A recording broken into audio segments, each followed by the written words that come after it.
Good morning. Should I do a sound check?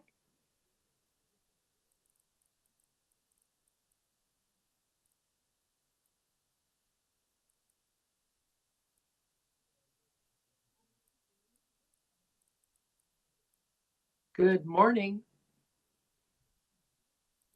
Good morning, Council Carroll. There. Okay. I can hear you. You can hear me. Yes, thank you. You bet.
Good morning, everybody.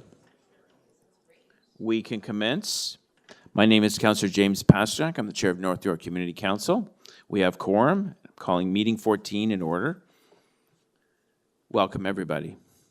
Although we're meeting in different locations today, North York Community Council would like to acknowledge that the land we're meeting on is the traditional territory of many nations, including the Mississauga of the Credit, the Anishinaabe, the Chippewa, the Haudenosaunee, and Wendat peoples. It's now home to many diverse First Nations, Inuit, Métis people.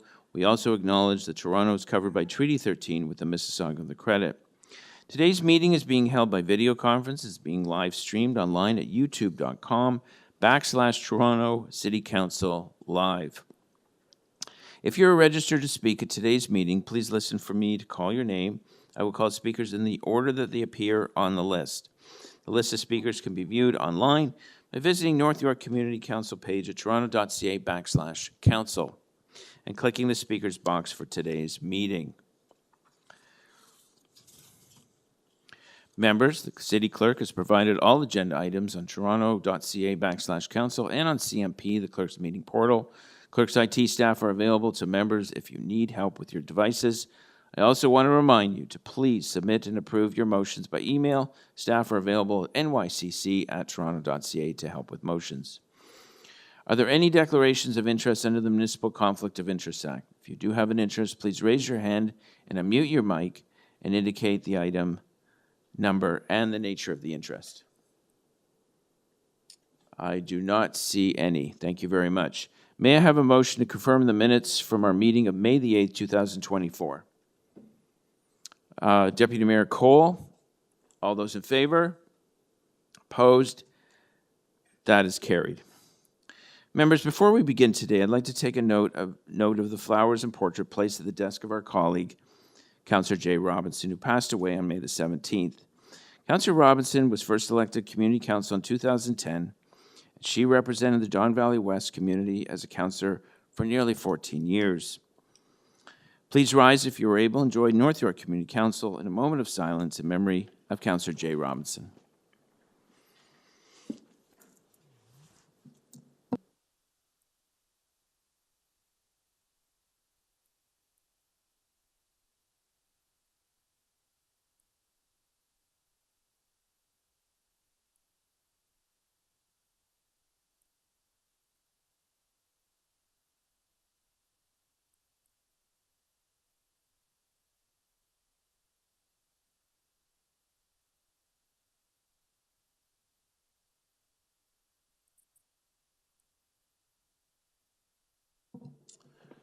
Please be seated. Members, I give this opportunity to share a few words. I have some comments that I'd like to share, and then, of course, any other members of Community Council, if they would like to make any remarks regarding their work with Jay and tribute to Jay over the years.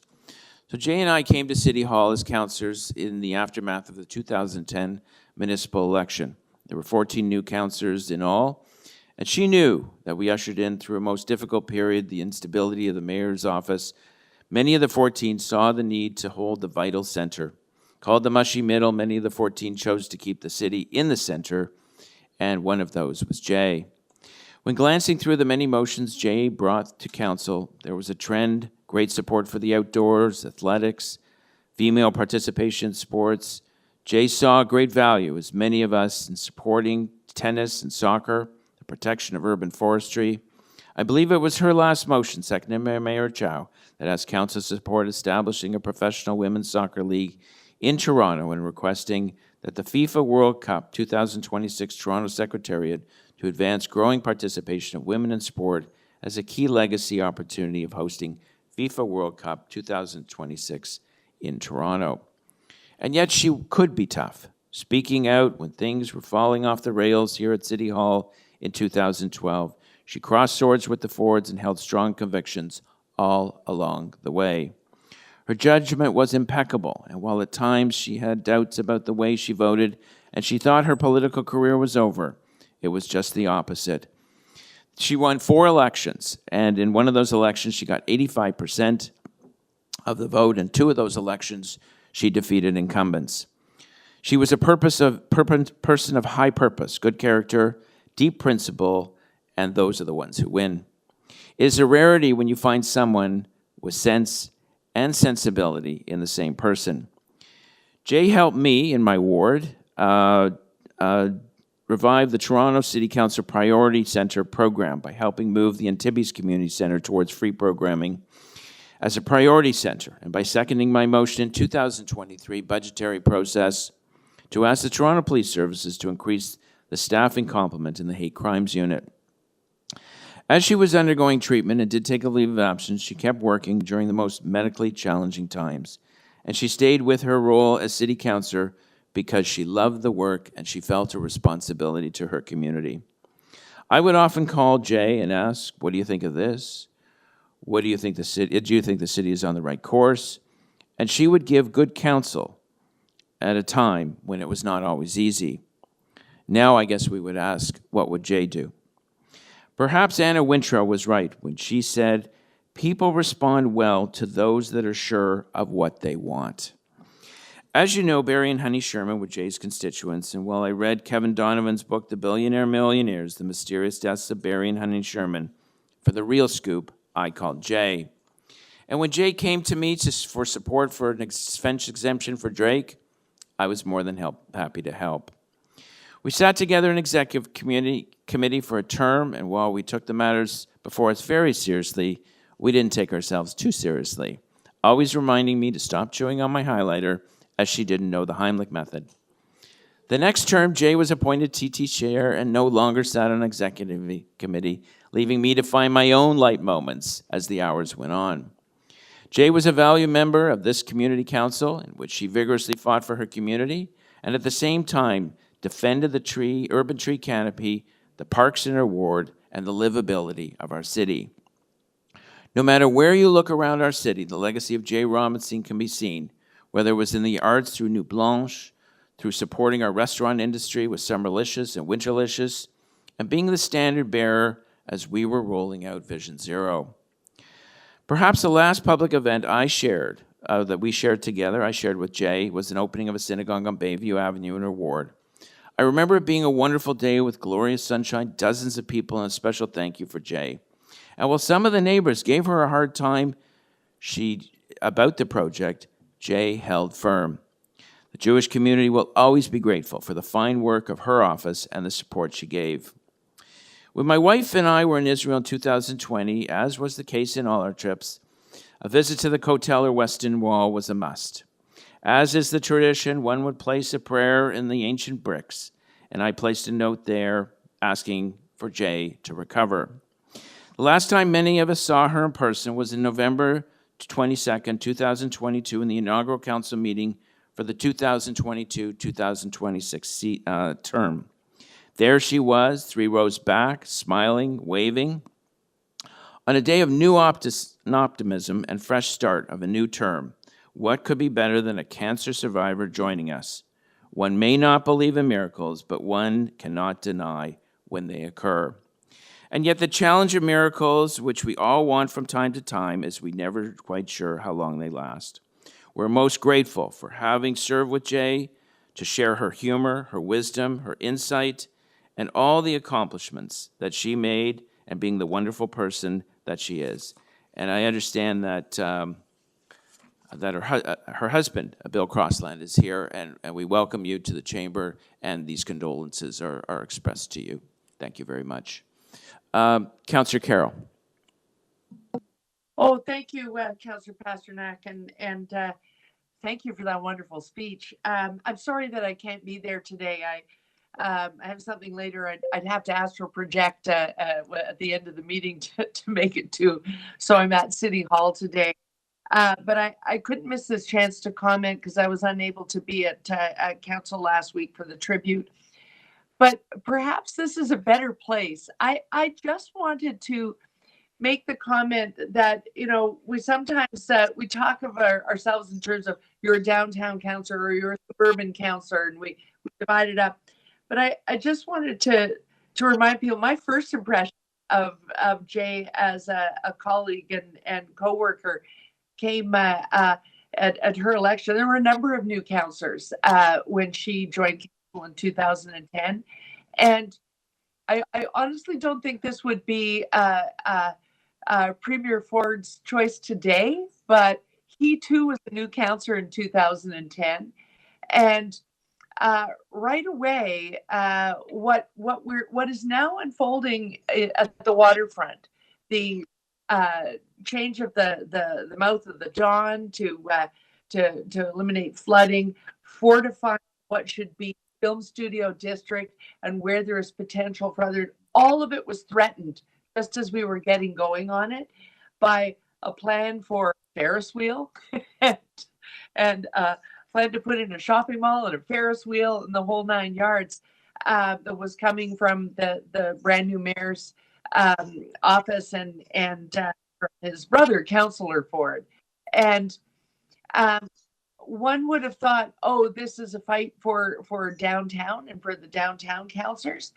But honestly, it was the way in which Councillor Robinson got involved, well and truly suburban councillor, and it was the way she got involved, had that universal view, perhaps from working for the city before becoming a councillor, but she got deeply involved in it, helped brand new waterfront councillor Mary Mann, and really organized so that the holding off that wild new plan and proceeding with what is better for the environment and what is now the most exciting thing going on in the city.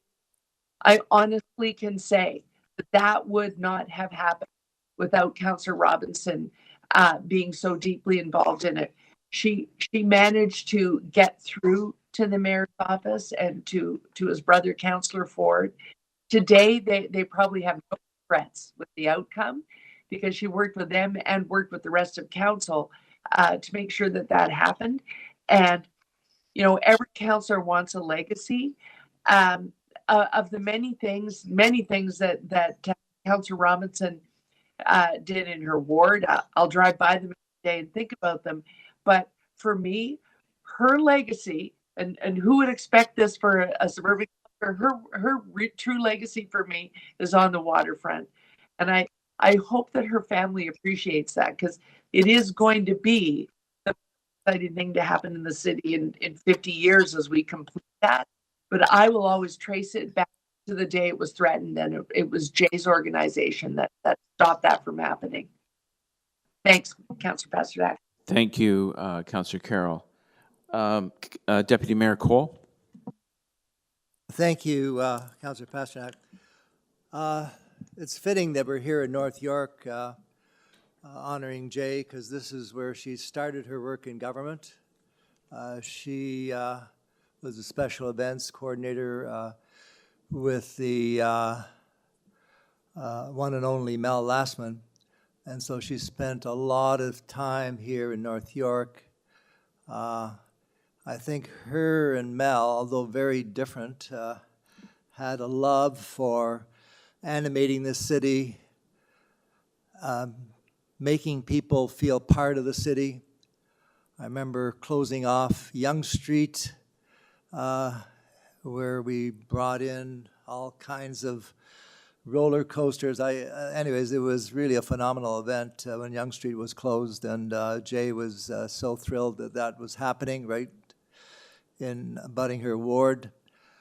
And I mean, that is something that she had a love for her whole life, is making people feel happy, making people feel valued, and making people feel included. And that's what she was always about, that. And on a more practical note, you know, Jay and I were neighboring councillors, and we faced the same challenges of unbridled development as a result of the province taking over planning in Toronto. And we had many conversations about what is going on in our city, especially with, I mean, just take a look what's going on at Yonge and Eglinton on both sides of Yonge Street, and she wasn't very happy with that at all. And she expressed that here at North York Community Council and certainly at City Hall. So she felt it was important to fight for her community. And her community felt threatened by what was happening. And she wasn't afraid to stand up and say no to the changes the province was making. And I also want to say that she really demonstrated an incredible amount of courage, resilience, also persistence. I mean, she was not very well for a few years fighting the horrors of cancer, but she still showed up, although virtually at almost every North York Community Council meeting, at every City Hall meeting, despite enduring the horrible pain of chemotherapy. She really never gave up. She was incredibly strong in what she went through and what she demonstrated to all of us, how she fought right to the very end because she felt she had to fight for her constituents. She had to fight for what was right.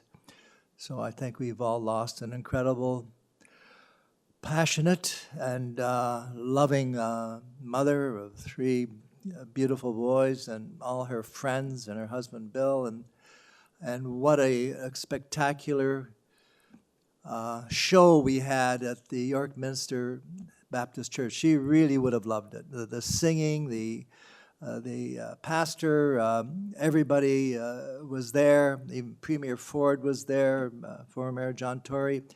Everybody came to pay tribute to Jay Robinson, and I think that was a fitting farewell event for Jay. Very fitting. Thank you very much.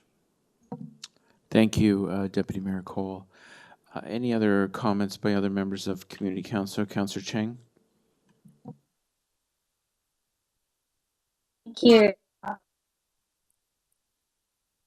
Just wanted to say that I was so inspired and moved in attending the celebration of life for Councillor Robinson and hearing her sons share about their shared story.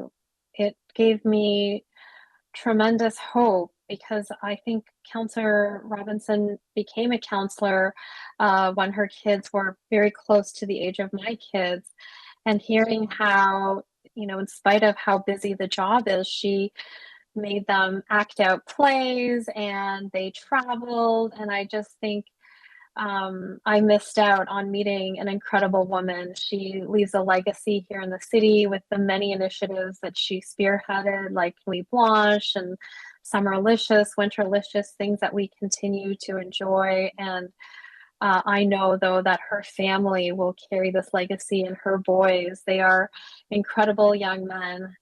And I can see great futures waiting for them. I think I could feel how proud she must have been as a mom, hearing her son speak so eloquently about the beautiful life they have shared. So it's far too soon that we lost her, and I'm sure I will hear more amazing stories in the weeks and months to come about the wonderful, passionate, and creative woman that she was. Thank you, Councillor Cheng. Anyone else to speak? Okay. With that, once again, to Bill, the kids, the extended family, and of course her team, her great team at City Hall. We are so sorry for the loss. And I guess the only question going forward when we discuss these issues is what would Jay do? So thank you. Thank you very much, councillors.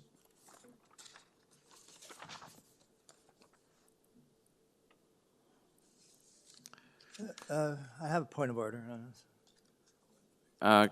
Deputy Mayor Cole? Yes, in terms of the land acknowledgement, it's somewhat fitting we're talking about Jay and Don Valley West. Today is Tom Longboat Day. Tom Longboat, in fact, lived on Erskine Avenue in Don Valley West, and he was probably the greatest athlete Canada ever had. Born at the Six Nations outside of Brantford. He won many marathons, including the Boston Marathon, participated in the Olympics, served in World War I, a war hero,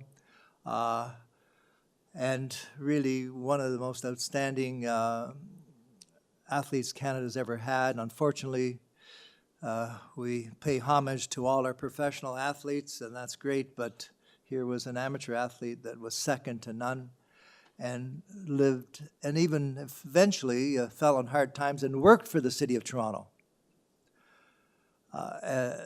because he could not make a living after his athletic career. So maybe one day he'll be recognized by the workers of the City of Toronto for what an outstanding worker he was for the city.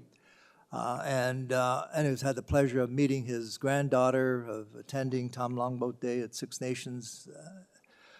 So today, let's just reflect on an Indigenous superstar, a Canadian war hero on this day, fittingly so, Tom Longboat Day. Thank you. Thank you, Deputy Mayor Cole. I'm just going to take a 2-minute recess so I can greet the family.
Okay, councillors, let's run through the agenda.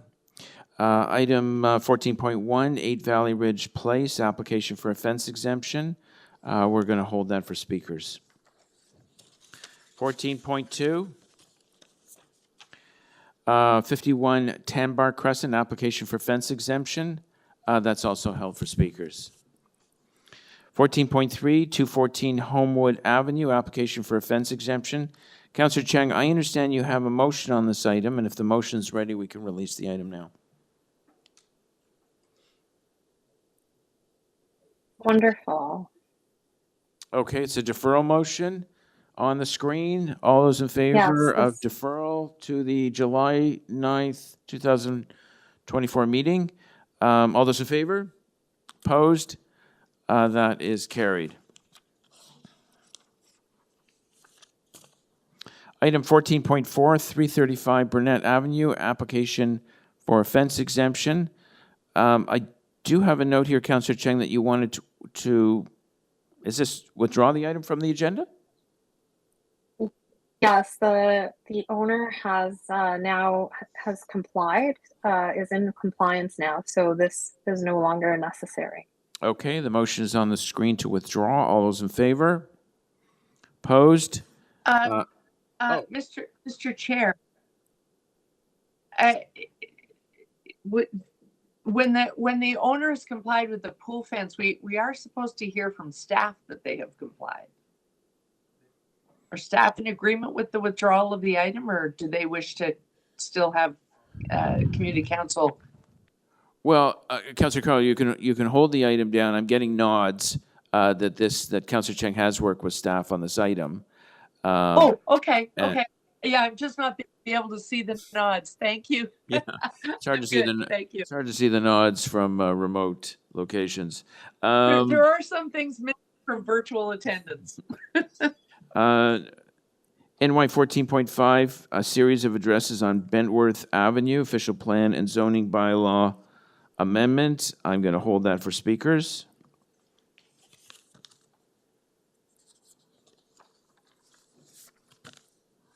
(14.6), 1802, Bayview Avenue, official plan amendment, decision report. I can move the recommendations on behalf of Councillor Robinson's office, unless anyone else would like to hold it. Yeah. All those in favor? Opposed? That is carried. 14.7, 19 Poyntz Avenue.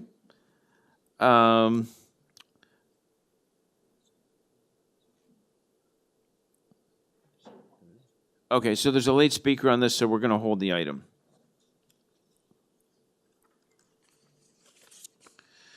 (14.8), 77 Erskine Avenue, zoning bylaw amendment and rental housing demolition application. We're going to hold that for speakers.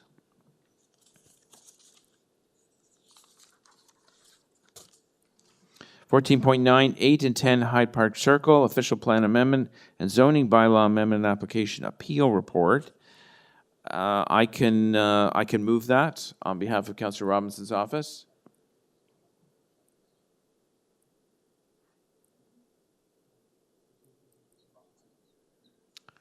All those in favor?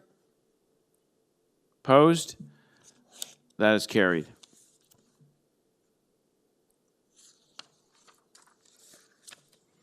Item 1410, 172-202 Drewry Avenue, zoning amendment application, decision report approval.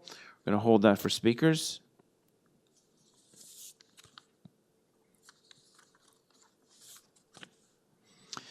(1411), 7 to 15 Steeles Avenue East, official plan amendment, zoning amendment application, decision report. We're going to hold that for speakers.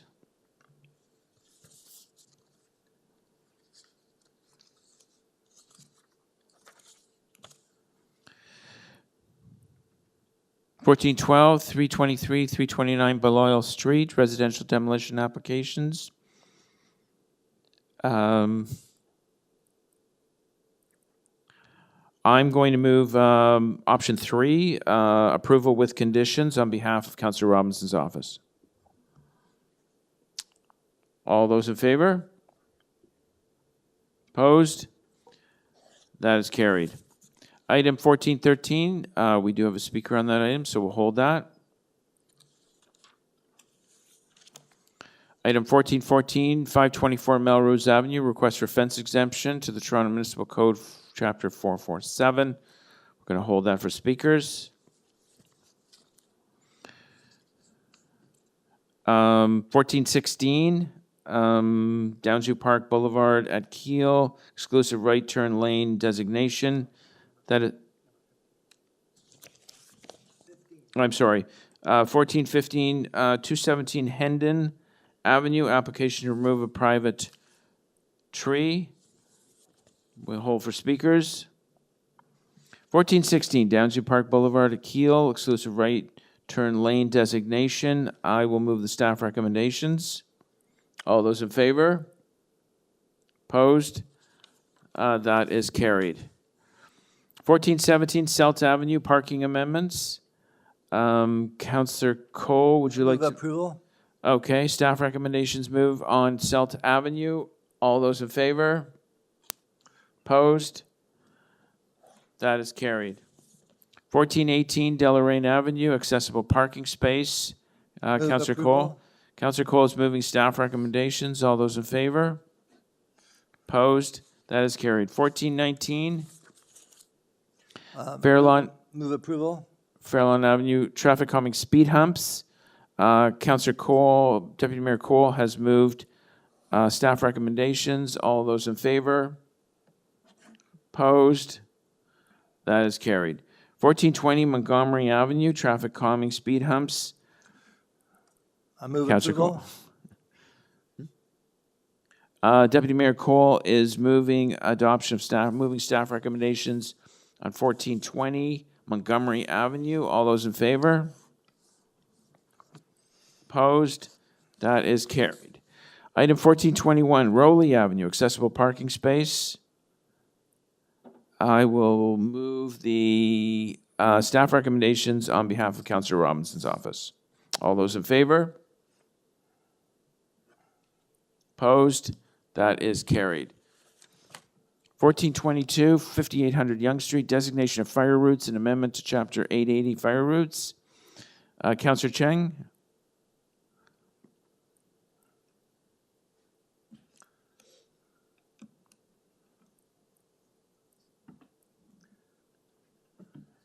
Councillor Cheng, are you moving staff recommendations on item 1422? Oh, yes. Yep. Yes. Okay. Yes, I'm moving staff recommendation. Fire routes, 1422, 5800 Yonge Street. All those in favor? Opposed?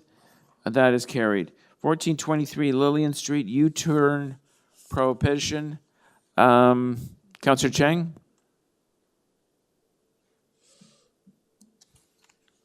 Are you going to move Move staff recommendation. staff recommendations on 14? Yes. Move staff 23, recommendation. yes. All those in favor? Opposed? That is carried. Okay, we'll go back to the top of the agenda. 14.1, 8 Valley Ridge Place, application for a fence exemption. We have a speaker on the item. Is Wally Greenmore, either online or in person?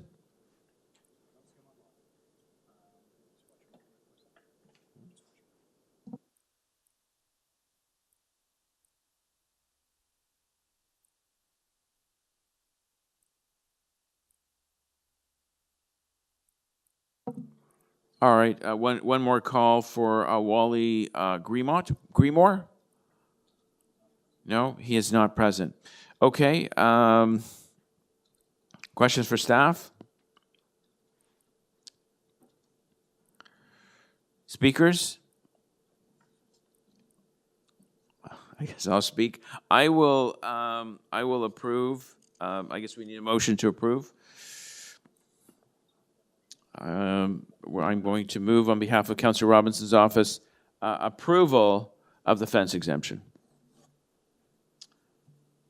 All those in favor? It's not a pool.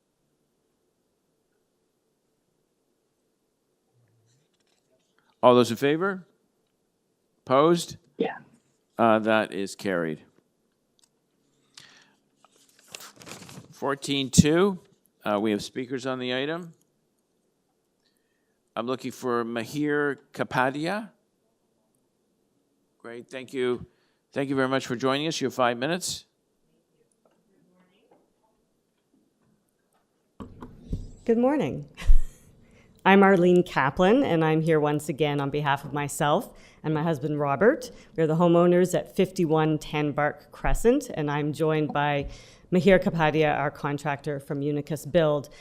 When I presented to the North York Community Council on May 8th, my area councillor, Councillor Robinson, was not in attendance that day.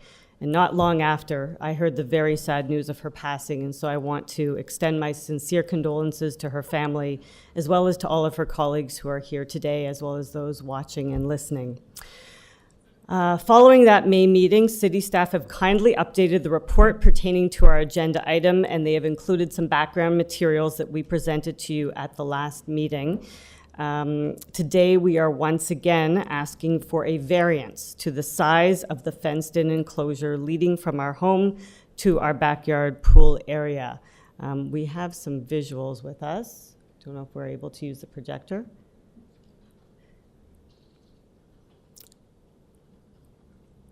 So this is what the area looks like today. We have a sliding door leading to our backyard. The glass panel on the left side of the door is fixed, so only the right side opens. As you can see, our barbecue area is located just outside the door for convenience sake, and the space to the right of the door is for dining.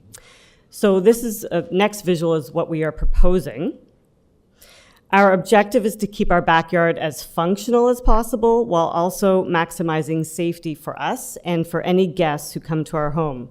To that end, our pool also has an automatic safety cover that is key operated, which further prevents easy access to the pool. So based on the site conditions of our property, we wish to build to code a 4-foot-high tempered clear glass fence with a gate that is self-closing and has a safety lock mechanism. The fenced-in area will fully enclose the section of the sliding door that opens. It's our understanding that this council has approved similar Juliet-style gated enclosures in the past, and we respectfully request that our proposal be considered and accepted so that we can achieve the need for safety while at the same time using the space that we have available to us in the most functional way possible. Thanks for your time, and we're happy to answer any questions. Thank you very much. Any questions for the deputant? I don't see any. So this, although I have two names on here, this would be obviously Arlene and Mihir, all at once. Okay, thank you very much. There are no questions. Thank you. Questions for staff? Councillor Carroll. Yes. Thanks, Councillor Pasternak, Mr. Chair. Yeah, I just wanted to ask the staff, because this is kind of an unconventional approach to the Juliet Gate, one I haven't seen before, but it seems as if it kind of takes away the concern we have often with Juliets that a child could pull a chair up inside and make their way over the Juliet Gate. This gets rid of that. I know this type of thing is not in our bylaw, but it provided the rest of the yard has appropriate fencing, and it's not mentioned in the report, so I assume it does. Is this preferable in terms of Juliet enclosures to the one that's flush with the door? Yes, through the chair, thank you for the question, Councillor Carroll. We don't have a preference when it comes to the Juliet Gate. This is a little different than some of the other ones that we have seen. Our legal team has determined that something is climbable if it is within 1 meter of the Juliet Gate or any other climbable feature. So the fact that this does not stretch 1 meter out to the right and left of the whole entire opening would make it climbable at that point. That's the only reason they're here for a fence exemption. Oh, okay. So if they were to make it, if they were to just increase the size of it, then this wouldn't even be a report before us. That is correct, Councillor Carroll. Unfortunately, with the way the backyard is done, it cannot go 1 meter out from either side. Okay. I ask only because I'm thinking we keep talking about adjusting this bylaw slightly, and it seems like if this got out to the point where it reached the tenets of the bylaw, we would have a solution. Good to note. I'm going to follow up on this offline. Thank you. Those are my questions, Mr. Chair. Thanks. Thank you, Councillor Carroll. Any other questions for staff? Speakers? I will. Mr. Chair. Okay, you can speak. I will be approving. Okay, go ahead. Yeah, I just wanted to note, this is a little bit better. It could be even better, and then we wouldn't even have a report before us. But to me, I think we should really stop and take note of this one, because the issue of getting a little further away from the door is a real good start. I know that people are not wanting to have the glass fence all around their pool. That's the best solution, is to get the pool further out in the backyard and glass around it or some other form of fence. But if we have to compromise on the Juliet, this one's almost there. And so I think we really ought to take note of this one.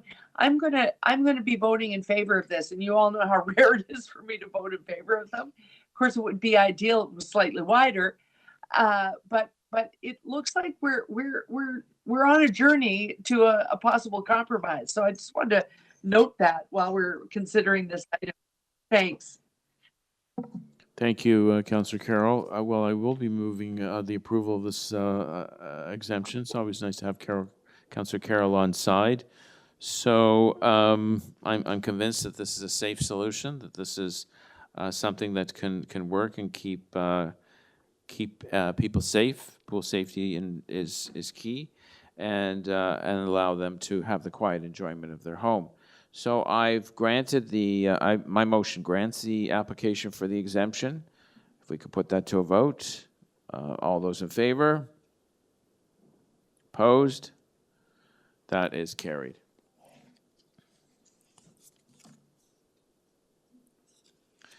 Next item is 14.5. I have speakers on the item. I'm looking for a Joe Montana.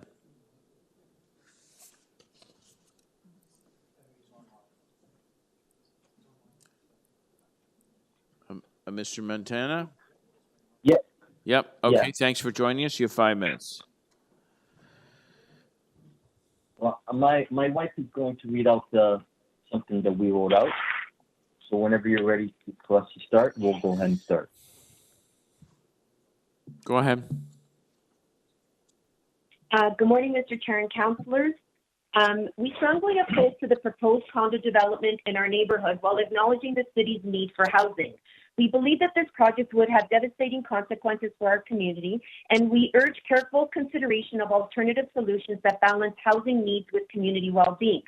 Furthermore, the project's construction poses a significant threat to the environment, potentially destroying natural habitats and harming local wildlife. Not only is this proposed housing type incompatible with our neighborhood's character, but it would also drastically alter the aesthetics appeal of our area. Bentworth is characterized by its charming bungalows and occasional two-story homes, which create a unique and harmonious streetscape. The introduction of a condo building that is 4, 6, or 9-story high would be simply out of character with the existing architectural style of the street. It would be a visually jarring addition in a way that would be detrimental to the community. The replacement of low-rise commercial buildings and homes with condo structures would introduce traffic and noise to a previously tranquil area, erasing the quiet charm of our community. Therefore, approving this proposal would transform our street profoundly, leading to a detrimental impact on the area. The resulting development would generate constant noise and traffic 24/7, affecting the quality of life for residents living in the surrounding area, particularly those on Bentworth Avenue and McAdam Avenue. This quiet residential street would be transformed into a bustling and noisy hub, compromising the peaceful character of our neighborhood. The proposed building will escalate the existing traffic and noise issues on Bentworth, which already experience heavy traffic volume due to the proximity of Dufferin Street. The lack of traffic lights on surrounding streets forces drivers to use Bentworth Avenue as a primary route, resulting in congestion and chaos, particularly during morning and evening rush hours and weekends. This increased traffic is further compounded by shoppers and those wanting to attend the rings use Bentworth Avenue to access Orchards Road, making it a highly utilized and busy thoroughfare. Furthermore, Bentworth Avenue's proximity to Yorkdale Mall and the Highway Express entry point makes it a popular shortcut for shoppers and commuters, resulting in increased traffic congestion and difficulty accessing our properties and navigating the surrounding areas. This heavy traffic flow leads to frequent backups and gridlock, making it challenging for residents to enter and exit their homes and travel through neighborhoods. 20 Bentworth Avenue is an existing residential property, should be excluded from the development consideration. It is a vital part of the neighborhood fabric, and its residential zoning should be respected. Allowing development in this location would be an encroachment on our neighborhood's borders, drastically altering its unique character, aesthetics, and charm. We urge you to preserve the integrity of our zone, neighborhood, and protect it from mixed-use development. Ultimately, we are deeply concerned about the impact this development would have on the residents of Bentworth and surrounding areas. Our privacy concerns regarding the proposed condo design would allow residents of the new building to overlook our backyards on the west and north sides, compromising the privacy of existing homes and their occupants. This would be a significant infringement on our right to privacy, as family and friends would be constantly visible to new residents. I urge you to reconsider the design to ensure that our privacy is protected and our homes remain safe and private. The construction process and subsequent operations at the condo complex will significantly increase noise levels in our neighborhoods, causing undue disturbances. The complex will generate vehicle and bike traffic entering and exiting the site. HVAC systems create constant buzzing, garbage trucks, and maintenance activities in early morning and late night hours. This excessive noise will disrupt our peaceful living environment. We request effective noise mitigation measures to minimize the impact on nearby residents. Neighbors are currently receive uninterrupted sunlight from sunrise to sunset. However, the proposed development would cast shadows and obstruct sunlight. The proposed development will worsen existing congestion and parking issues on Bentworth Avenue, which already experiences heavy foot traffic on the north side due to a single sidewalk and high vehicle traffic volume. We, the residents, are deeply concerned about the condos' proximity to our homes, which possesses a significant risk to the safety and well-being of our family, friends, neighbors, and existing and future residents. The lack of sidewalks on Bentworth Avenue, there's only one sidewalk on the north side, combined with the high volume of vehicles and bike traffic, will create a hazardous environment, particularly for vulnerable populations such as children, elderly, and disabled individuals. The construction process will generate significant air pollution, releasing harmful dust and debris into the surrounding area, contaminating nearby properties and make it difficult for residents to maintain their homes. The excessive dust will not only damage property. If you could, but you're past 5 forcing minutes. residents- Sorry to interrupt. You're past 5 minutes. If you could wrap up. Okay. So we only got 1 more minute, 2 minutes left. We are convinced that this development will exert undue pressure on our local infrastructure, including schools, community amenities, and essential services like healthcare, community centers, and education. This will result in increased costs and diminished quality of life for residents. In light of these concerns, we empathetically urge you to reevaluate this proposed condo development. While we acknowledge the importance of addressing housing needs, we firmly believe that this project poses significant safety risk and is incompatible with our neighborhood's character. We implore you to prioritize community well-being and reconsider this development in favor of our more suitable and sustainable alternatives. Thank you.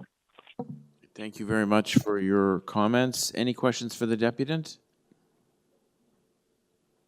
Oh, okay. Thank you very much for your comments.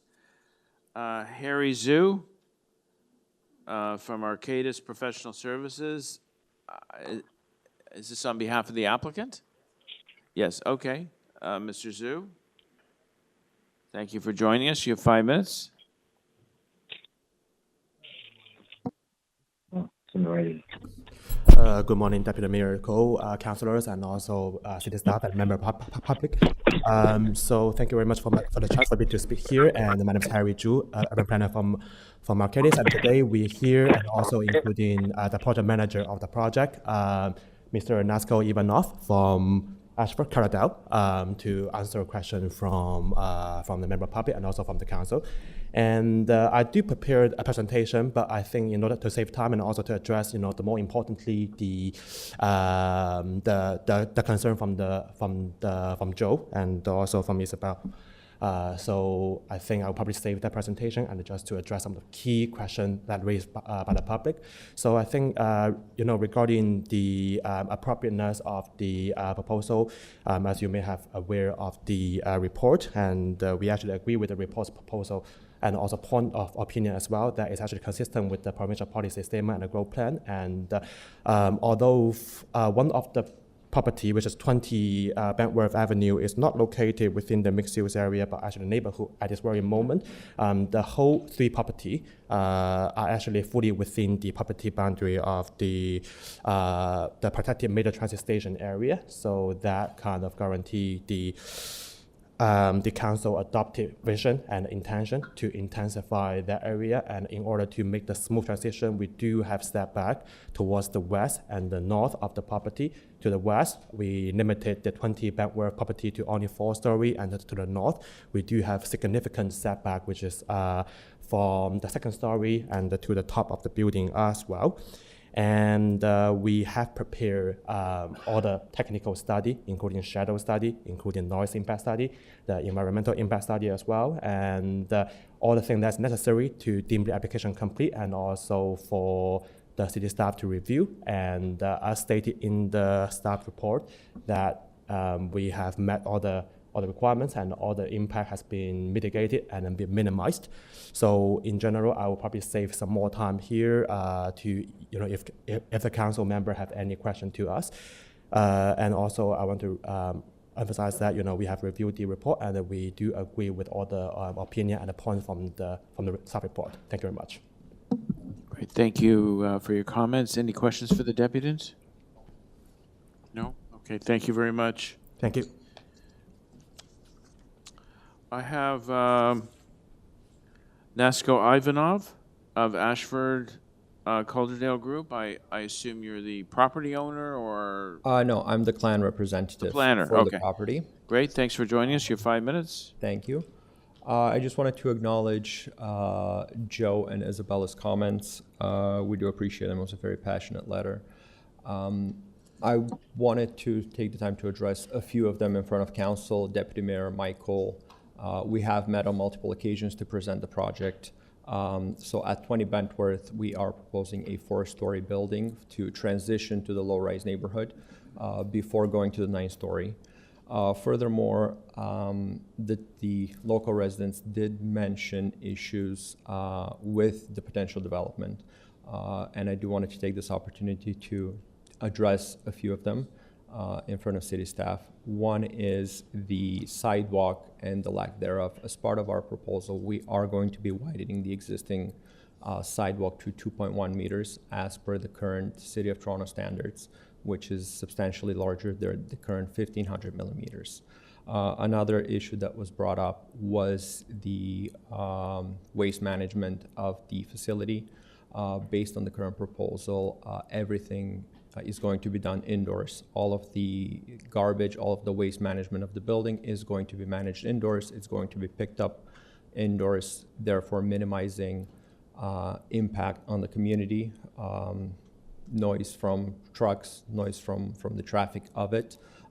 Currently, you can even go on Google Maps. If you see trash, bulk storage, everything is being stored on the sidewalk. That is going to be a massive improvement for the community as well.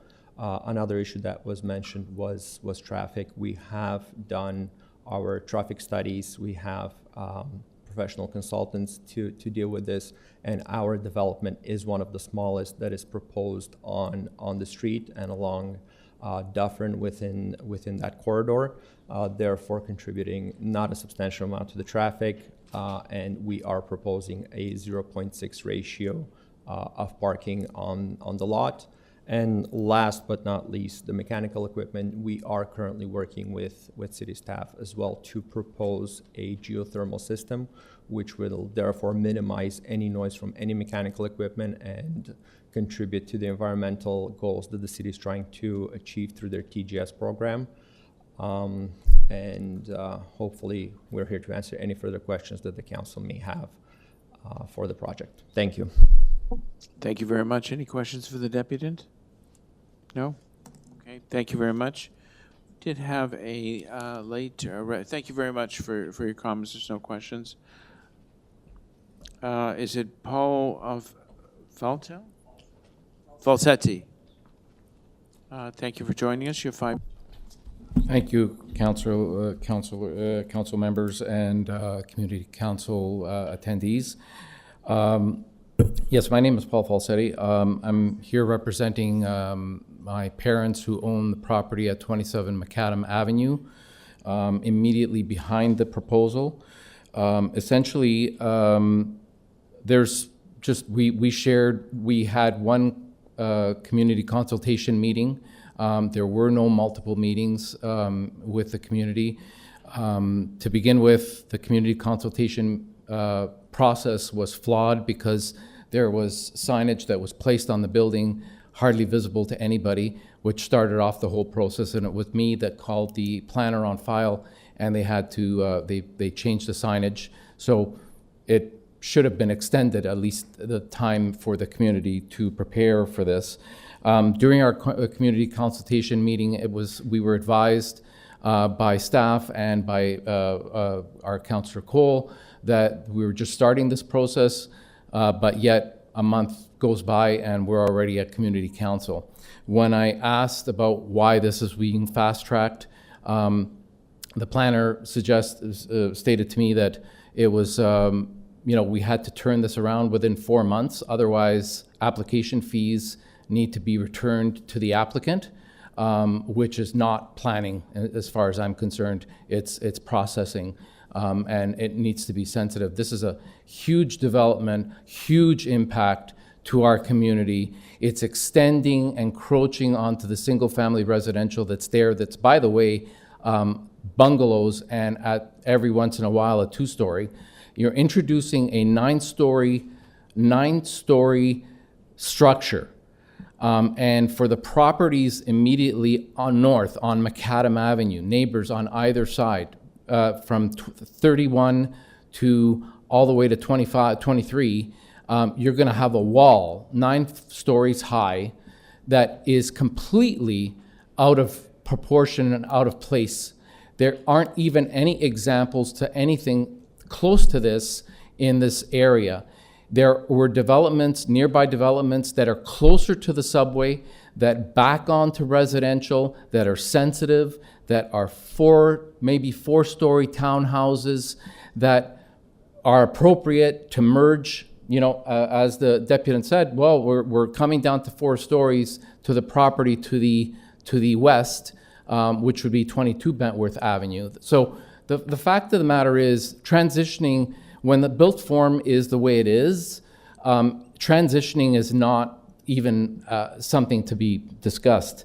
There was also a reference that was passed along to me that I found very interesting, that I wanted to share, of a recent application on Bloor Street, which is close to mass transit near High Park.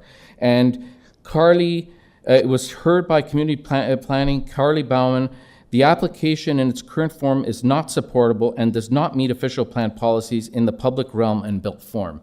This application fits that description to a T. Councillor Cole referred to Jay Robinson, may she rest in peace, fighting for her community, and seeing all the things that were going on at Yonge and Eglinton, and how disappointed she was with that.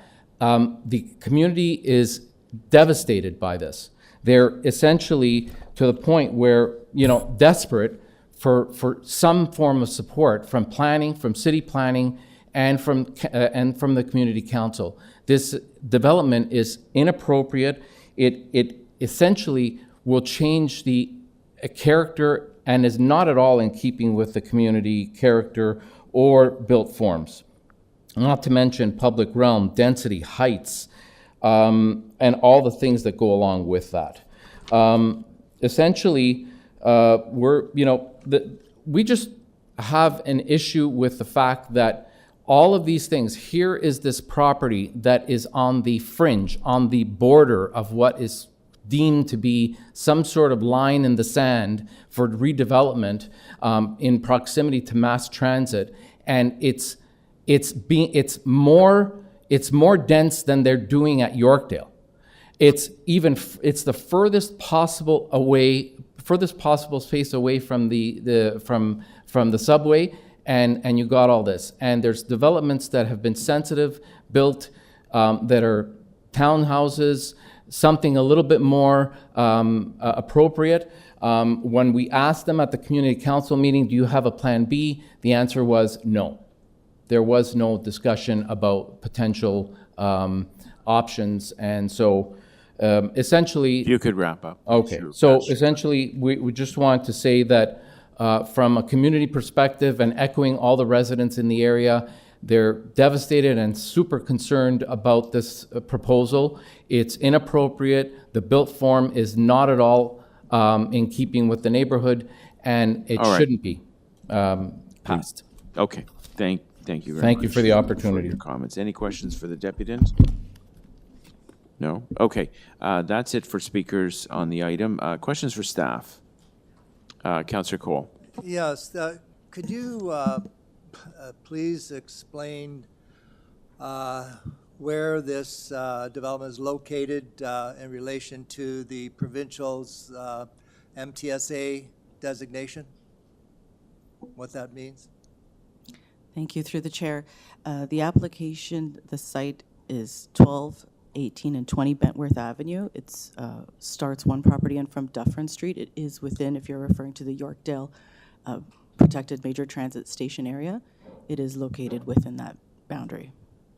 So what does that mean when you're within the provincial major transit station area?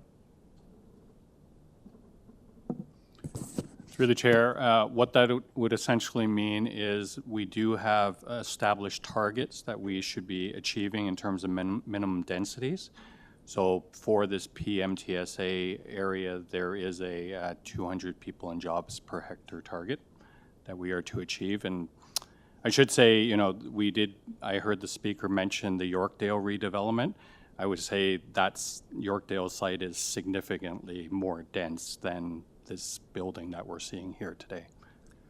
Aren't we seeing proposed 40-story buildings at the Yorkdale site, and here we're seeing 4 stories and 9 stories? Through the chair, that's correct. And I would also say we do have some additional tower development on the other side of the street, adjacent to Yorkdale as well, also on Dufferin. Yes. How tall are those 3 buildings under construction right now at the former Holiday Inn site? They're in the high 30s, from what I recall. And we have an application right across the street on the south side of Bentworth. What is the applicant seeking at the former Cat's Deli site? How many stories is he seeking? Through the chair, the number of stories being proposed there is 28 stories. 28 stories right across the street. And in terms of, let's see my time, yeah. In terms of this timeline, which one of the deputants mentioned, how does this timeline come about as a result of the provincial government's Bill 109? Could you please explain that? Yeah, through the chair, under the Planning Act, there are legislative timelines for rezoning applications. The timeline is 90 days in which the municipality is to make a decision. Otherwise, the application may be appealed. Given that this is an official plan amendment as well, the timeline is actually 120 days because we have a combined application. The other thing to be aware of aside from the timeline is that if the city does not make a decision on the application, we are also subject to fee refunds at this point in time. Yes, so again, this is another provincially mandated change that if we don't respond, there is a financial penalty imposed on the city. In terms of between Lawrence and Yorkdale, approximately how many development applications do we have right now? Through the chair, I'm not sure I can give you a specific number. Happy to provide that, but I will say that there are a number of applications, all the way from, I would say, Eglinton all the way up to where Yorkdale is. And what is the average number of stories, density in most of these applications, like the one we just had before us at the former, the present, what do you call, Staples site, Tim Hortons site? What are they asking for at that site? So I would say the number of stories certainly ranges. As you move away from the transit stations, we do have a station at Dufferin and Eglinton where you are experiencing some higher densities, and as you move up Dufferin, there's a variety of different heights. Some we are actually achieving some stories that are in the just over 10 stories, and then other sites there are obviously the tower sites. Okay, thank you, that's fine. Thank you for... Thank you, Deputy Mayor Cole. Any other questions for staff on the item? Speakers? Councillor Cole. Yes, I just want to put this into context. You know, it was quite refreshing when I saw an application come in for 4 to 9 stories at this location, because what we've been seeing, just like across the street, we have an application for 30 stories directly across the street. In fact, the latest discussions is that the 30-story application, which is at the Ontario Land Tribunal, is not sufficient, and the applicant is thinking of going for 40 stories. That's the reality of what we're facing with. This is within a major transit station area. Therefore, the province basically has direction for higher density anywhere within the major transit station area. So this is why we're getting unprecedented number of applications for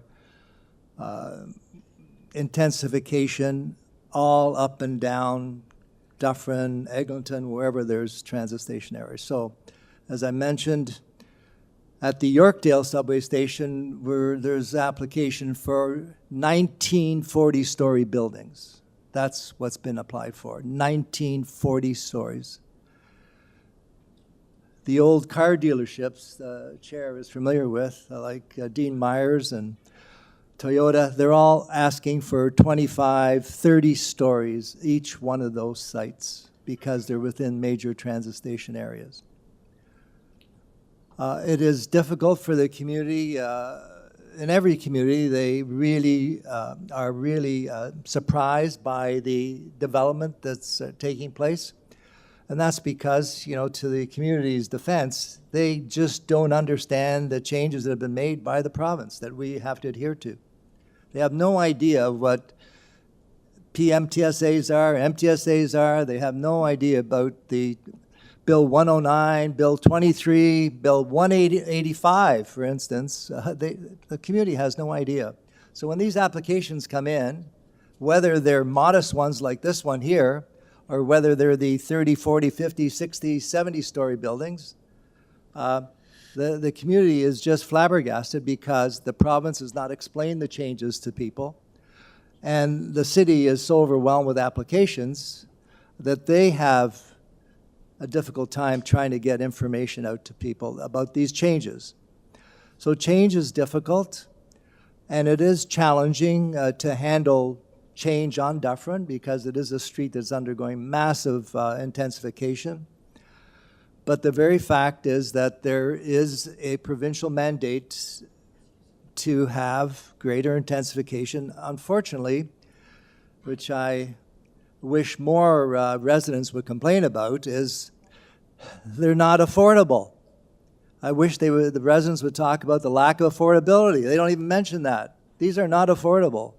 All due respect to the applicant because of the financial situation, whatever it is. So they're not affordable. They are low. They're 4 stories, 9 stories. But that is the big issue, is trying to find affordable housing in all this development, which basically the province has not allowed us to have inclusionary zoning, so none of it is affordable, which is the real planning challenge, but I wish that would be raised. But that's the issue. And this is obviously something that the community members expressed concern about, but it is in a mixed-use area. If you look on Bentworth, if you look on all those streets, Cartwright, etc., there's businesses, there's semi-industrial use. It's not just plain neighborhood. It's a real hodgepodge of different industrial commercial uses along with a stable little neighborhood locked inside here. So it is a challenging neighborhood because of the diverse multi-use designations here. But again, this is a reasonable proposal, and again, I wish there were more 9-story applications coming into this area, not the 30, 40, 50 ones that are coming in. So I'm supportive of the staff recommendation. All right, so Councillor Cole, you're moving staff recommendations. Right? Mr. Chair, can I just yes, speak briefly? Yes, Councillor Carroll. I just wanted to speak very briefly. I just wanted to compliment the local planner on this file and Councillor Cole on this file, because where we do see, moving in from the street, these types of things moving from the major, achieving the 4-story podium and the nice setback to the 9 stories, addresses some of the privacy. I'm sure the applicant didn't walk in with something this perfect.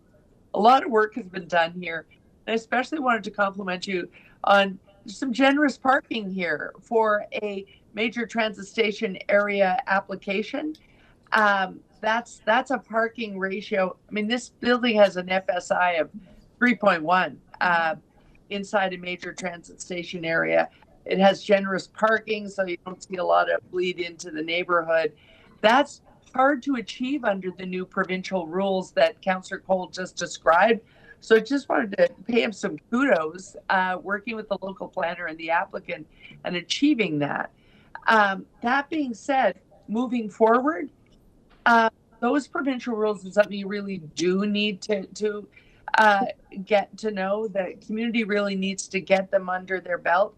I have a community similar to this in that it's ringed by the sort of density and other uses that have happened along the Shepherd subway, in a nice little residential neighborhood like this, still nestled in there. But they've actually read those rules. They've read the tea leaves of the housing crisis, and they're actually looking at, well, if you're going to upzone this neighborhood, be bold, upzone it so that we will at least get the greatest value possible out of our residential neighborhood as the changes begin. I don't know of any other neighborhood doing that, but it came from them really getting to know through a secondary plan process exactly the planning regime we're working in now. The province designed the rules they designed, and indeed the incentives to them from the federal government are all designed to address the current housing crisis that we have.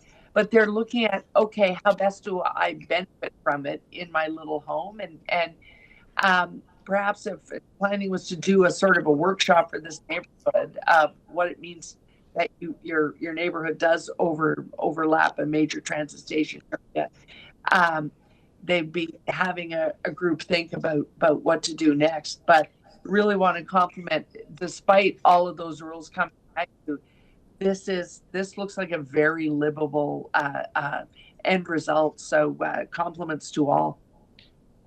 Thank you, Councillor Carroll. I would simply just thank the local councillor for keeping this at 9 stories, and I think the residents should appreciate this. If this were blocked at this council, community council, or at city council, this property owner will certainly appeal and ask for more density, and you'll really end up with something you don't like.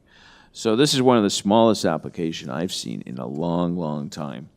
And, I commend the local councillor and the planning staff for keeping it at that. There are all kinds of ways to protect neighborhoods through landscaping and street design and various things like that. So I wouldn't worry too much. And I think what you've got is going to be the best deal for the neighborhood. So Councillor Deputy Mayor Cole has moved staff recommendations. All those in favor? Opposed? That is carried. Now on to 1410, 172-202 Drewry Avenue, zoning amendment application.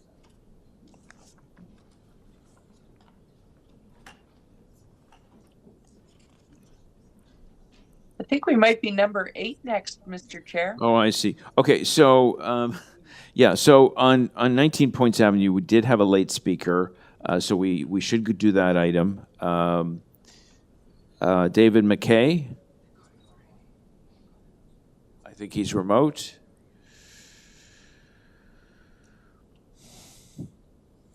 Morning, Mr. Chair, members of the committee. Can you hear me all right? Yes, you have 5 minutes. Yes. Thank you. David McKay, MHBC Planning, representing the applicant. I just wanted to thank staff for their hard work on this application. We've worked diligently to resolve the various issues, even though it's a small application. There are a number of matters that we had to address and be creative about. And I want to compliment staff to working with us to do so, to provide for a fairly modest intensification that will provide for 8 rental housing units on this property. And with that, I'd be happy to answer any questions that committee may have. Thank you.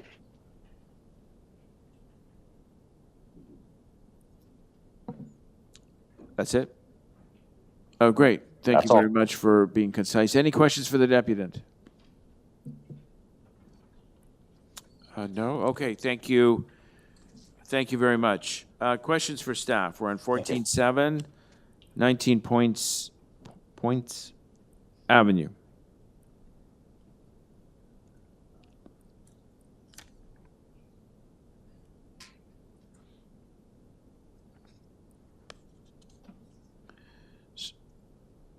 No questions for staff. Councillor Cheng? This was originally labeled. I believe this is in your ward. Yes, it is. Okay. And I'd like to move staff recommendations. I do want to speak on the matter just quickly. Everyone knows I'm a big champion for parking in the suburbs, and this project has no parking at all. But it is beside the Emerald Towers, and there is ample parking opportunities for visitors to pay. And so there's paid parking readily available. Now that only works for, a certain number of buildings, but in this case, this is the first one, and it too is in an MTSA, and I think it will be a welcome addition of rental stock in the neighborhood. So yeah, I'm going to move staff recommendations. Thank you. Okay, thank you, Councillor Cheng. Councillor Cheng has moved staff recommendations on 14.7, 19 Poyntz Avenue. All those in favor? Opposed? That is carried. 14.8, we have one speaker on the item, Ira McKay. Remote?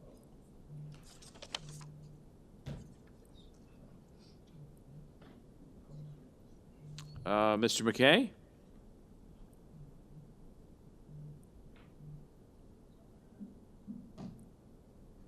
Hi. Hi, Mr. Sorry, McKay. I was muted. Yeah, thank you for joining us. You have 5 minutes. Okay. Well, thank you and good morning, everyone. And I'll add my voice to the remembrances of Jay Robinson. I'm talking about today a development on one side of our home, and there was a prior development on the other side. And she was very helpful in that process. The property that I live in is in a row of 9 townhomes, which run north-south from Erskine Avenue, and it's directly to the east of the applicant property. Each townhome has a window that faces the applicant's property and a rooftop terrace, and I'll talk about some of the issues that we have with the application. The plan, as applied for, seeks to eliminate the normal setback that's required between us and their property, and doing so will eliminate all of the privacy on our rooftop terraces and block the western skyline view. The setback will also create problems in that currently or the lack of setback, on the west side of our building, we have vents and windows that typically require maintenance, and also shingles and bricks that will require maintenance from time to time, and the access to them will be impeded. The applicant has also applied for, or part of their plan is to have a walkway between Erskine and Broadway on the west side of their property. But in fact, there is already a walkway between those two streets 50 feet to the east of their property line. And so seems to us that if a building is to be built, it would be better to have it started further west so that there is more separation on the east side of their property between them and us. We have a driveway that goes out onto Erskine Avenue, And it is already very difficult to go out onto the street from our driveway because of the poor sight lines, especially to traffic coming from the west or Yonge Street. And under the applicant's proposal, they will have a driveway right beside us that will make that existing problem worse. And their building would be closer to the street than the existing building, which is also against the guidelines. And it will further block the view to the west from which where most of the traffic comes. There will be additional noise and fumes and vibration from that driveway, which is right adjacent to our property. And finally, Erskine Avenue is already very heavily trafficked, with frequent blockages in front of John Fisher School, which is across the street and within, say, 100 yards of the proposed development. And the development is only going to make that problem worse. So that is a concern to us, and as it should be anybody who lives on the street. So those are the general comments. The city planning staff, I know, has written a report that gives greater detail for their issues, but those are the practical ramifications of us as residents living adjacent to the proposed development. And with that, thank you for your listening. All right, thank you. Thank you very much. Any questions for the deputant? No? Gosh, it's lonely here.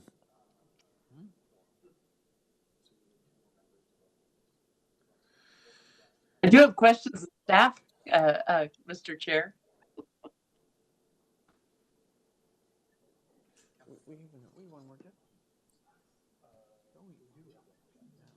Sorry, we have one more deputy, Councillor Carroll. I'm looking for Gregory Plant.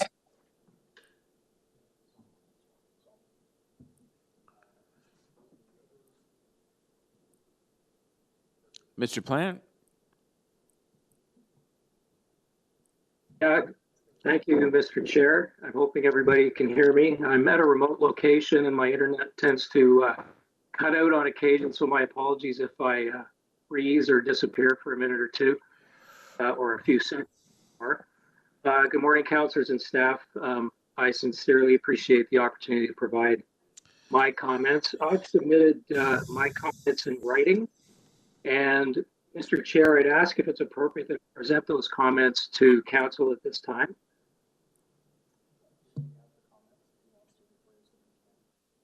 Yeah, you have 5 minutes. I'm sorry. What are you asking? Thank you, Mr. Chair. No, I've submitted comments in writing already, and I just wondered if it's you can. that I present. If you want to give them verbally, that's fine. If submitting them in writing is sufficient, that's fine as well. It's your choice. And then thank you. I would like to present them verbally if I could. Okay. So why don't you go ahead with that? All right, thank you. My family and I own and occupy 83 Erskine Avenue, which is, like Mr. McKay, one of 9 3-story townhouse units at 83 to 99 Erskine, immediately adjacent to the subject property at 77. I'm also president and secretary of Toronto Standard Condominium Corporation number 2034, which is responsible for management and maintenance of the common elements of the townhouses. Our interest in the case concerns the following issues. Number one, the proposed development is going to eliminate the opportunities for increasing density on our lands for more housing units in the future in the neighborhood. Secondly, it's going to hinder, if not eliminate, our ability to maintain the wall, the ducts, and the mansard roof on the west side of our building. And thirdly, it will reduce the quality of life in our home and our neighborhood, thereby negatively affecting the market value of our property. We're in opposition to the proposed development due to the issues above. And furthermore, we support the City Planning's Division's recommendation that City Council direct the city solicitor and appropriate City Hall staff to attend the OLT in opposition to the current application regarding the zoning bylaw amendment appeal for the lands at 77 Erskine, and to continue discussions with the applicant in an attempt to resolve outstanding issues. In addition to the issues described in City Planning Division's recommendations regarding urban forestry, tree protection and plan review, transportation impact study, travel demand management, engineering, construction, functional servicing, and storm management, and other agreements relating to municipal infrastructure, we're seriously concerned about the design of the proposed building as it relates to the PPS, YESP, the TPG, its impact on our neighborhood, and the potential future loss of density in our lands and associated loss of housing units. Following is an explanation of the reasons in support of my position. Number one, the proposed development will eliminate the opportunity for increasing density on our lands and more housing units in the neighborhood. The plan for the east side of the proposed building above the third floor contains windows and balconies that overlook our property. Without a blank wall on that side of the building, the height of a building on our property in future developments would be limited to the existing 3 stories, thereby reducing the opportunity for future density on the property, which on our property measures 17 by 57 meters, which is 969, certainly enough to accommodate a tower floor plate of 750 square meters plus a podium. At the maximum 35 stories recommended for the address in the Yonge Eglinton secondary plan, this represents a loss of potential density of 26,250 square meters of residential area. Now, to put this into context, our lot, 17 meters frontage on Erskine Avenue, 77 Erskine is 35 meters. So we have basically more than half of the land that they've got next door. And our property would become, I guess to use a term that I've heard, become a sterile piece of property if the tower went up next door. It may be argued that the tower might be within, yes. Okay, no, go ahead, wrap up. Yeah, in a nutshell, basically there's a number of issues that we have. I could continue to list them, but they're very well described in City Planning Division's recommendations to council, which we as the residents immediately adjacent to the property wholeheartedly and fully support.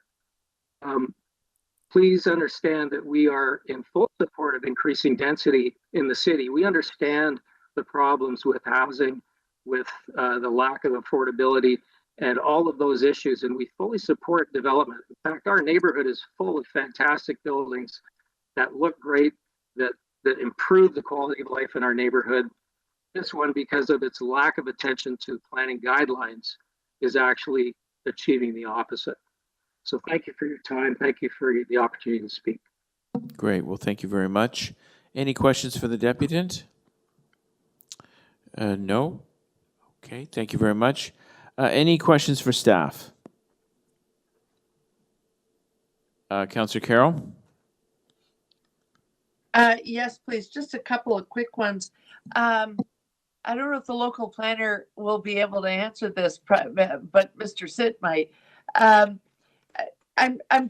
mindful of the fact that we're going to oppose as vehemently as we can, but often the instructions from the OLT are, we're going to put something here because it's in a major transit station area, go back and work something out with the city, which brings us to, even if the province hadn't wiped out the Midtown and Focus secondary plan exercise with some of its rule changes, even if Midtown and Focus was still in effect, this would still be a site that would be eligible for a certain amount of density, would it not? So through the chair, Councillor, thank you for the question. I would say absolutely. The site is designated as an apartment neighborhood designation under the official plan that does allow for some redevelopment, infill development. We are seeing that across the city in terms of entire buildings being redeveloped, and that's the case in this situation. I would say the Midtown in Focus plan also designates this site as part of the Erskine character area, and it allows for a range of 25 to 35 stories. Now, having said that, obviously we have issues with the built form of this building, and I think some of the speakers touched upon it in terms of the front, the setback from the front yard, the adjacency to the townhouses to the east, tower separation in general. So those are issues we will continue to work through as part of the matter at the OLT. But if this site was large enough, then I would definitely say, you know, a tower would be permitted in this location. So we will continue to work through that process. Right. So if they do push that, we have to sit down and talk about something, if that's the OLT's outcome, we could push to address some of those things that the residents highlighted are things that Midtown and Focus talk for. We could push for something in that range, and because we're on the record with that original density plan. So that may be a course of action the OLT takes. At that point, though, there's no requirement for community consultation, is there? Through the chair, given that the matter has been appealed to the OLT, now it is in the hands of the board, and anybody that would have an interest in that hearing would be permitted to participate in the hearing if they attend the OLT hearing process. They can attend either as a participant or a party. Right. Okay. Thank you for that, Mr. Sid. I'll just make a brief comment, Mr. Chair. Thank you, Councillor Carroll. Any other questions for staff? Councillor Cheng, speakers?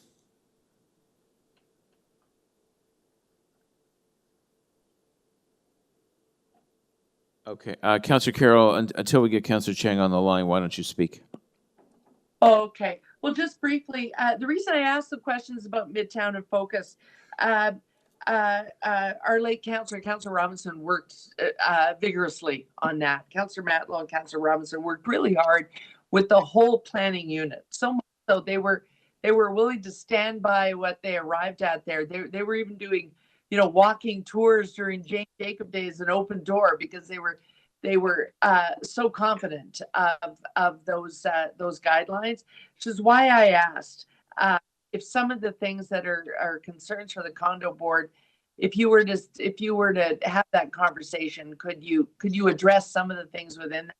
I think it's important for that condo to consider being at the hearings in case that is the instruction, because they're going to want to try and get back to those, because those guidelines were designed for, yes, it's a very neighborhood, but there is still livability to be considered. And so, you know, setting back the part that juts out, setting back at the front, some of the things, the very things the residents out, you may end up, the opposition may still lead to them saying, go back and figure those things out.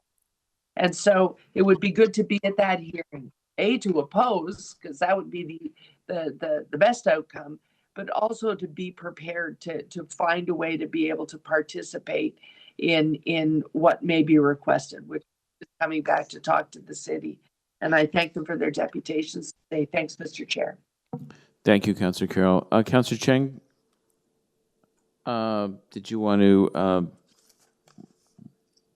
move the item? Oh, sorry, this is not my ward.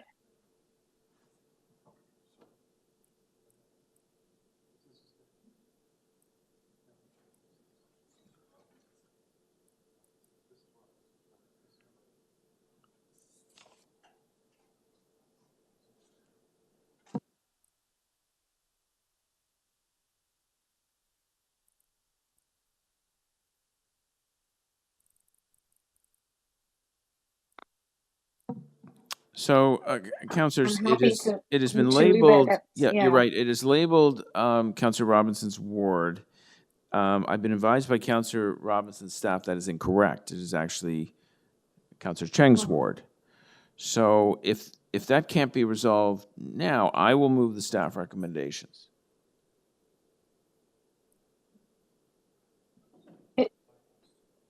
It's not in my ward. It is at Yonge and Eglinton, it looks like. Yeah, it's Councillor Robbins. Okay, I will resolve the issue. I believe it's, I believe you're correct. It is probably Councillor Robinson's issue, and I think, anyway, I'm going to move the staff recommendations. All those in favor? Opposed? That is carried.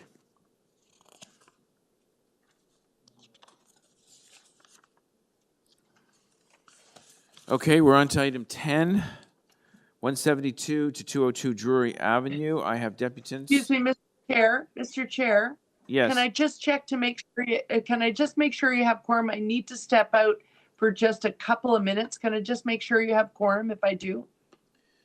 We would, Councillor Burnside, I just saw him a second ago online, so we do have quorum. Oh, good. And okay, I'll be right back. yeah, and just as a caution to all, we could lose quorum around noon, so keep that in mind.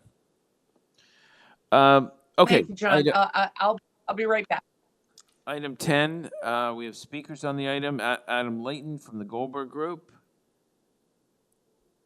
Great, thank you for joining us. You have 5 minutes. Good morning, Mr. Chair and members of committee. Thank you for the opportunity to speak. It is with great pleasure that I'm here today in support of the staff recommendations to recommend approval of a zoning bylaw amendment for the lands at 172 and 202 Drewry Avenue. I have submitted a slide deck, but in the interest of brevity and time, recognizing there are other speakers, I'll just speak to some of the issues that I expect may be risen. Again, this is a minor infill development for two properties which are somewhat uncharacteristic of the fabric of the neighborhood. It is always a pleasure to work with planning staff, in this case, Mr. Guy Matthew and Ms. Diana Steinberg, as well as another planner that we worked with during the pre-consultation stage. This file has undergone many different iterations since we first approached staff in fall 2022. And we are happy to see the recommendations to approve the zoning bylaw before council today. We had a community meeting in May at which several members of the public did show up and provide comments, largely related to compatibility, which I think staff have done a masterful job of describing, and I don't need to echo. There's concerns about traffic, which I think have been and will continue to be addressed, in particular through the hold provision that has been proposed by staff. We will have to provide a satisfactory traffic impact study.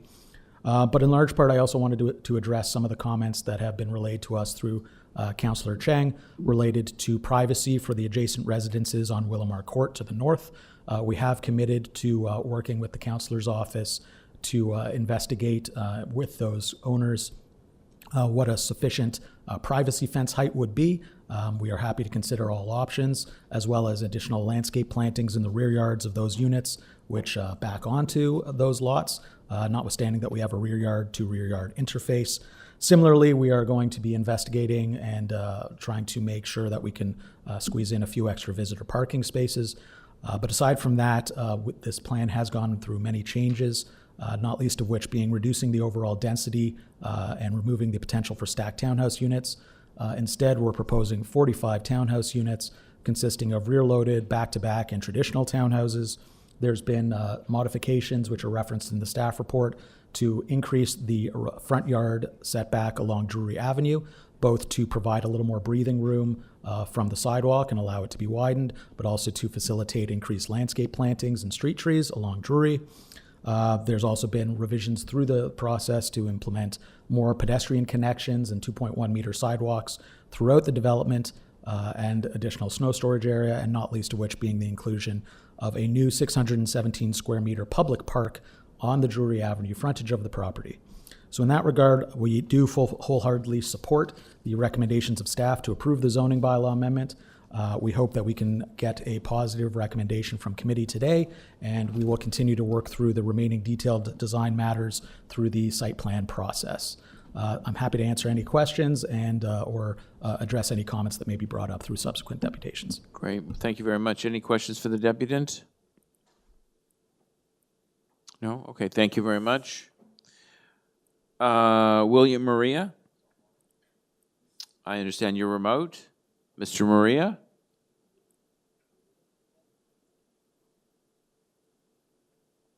Good morning, Mr. Chair. I'm only here to answer any questions if staff or council members have any questions regarding transportation. Otherwise, Mr. Layton has said everything that I was going to say. Okay, so you're representing the applicant? Correct. Okay, thank you very much. Any questions for Mr. Maria regarding the application? I don't see any. Thank you very much. Esther Wilcox.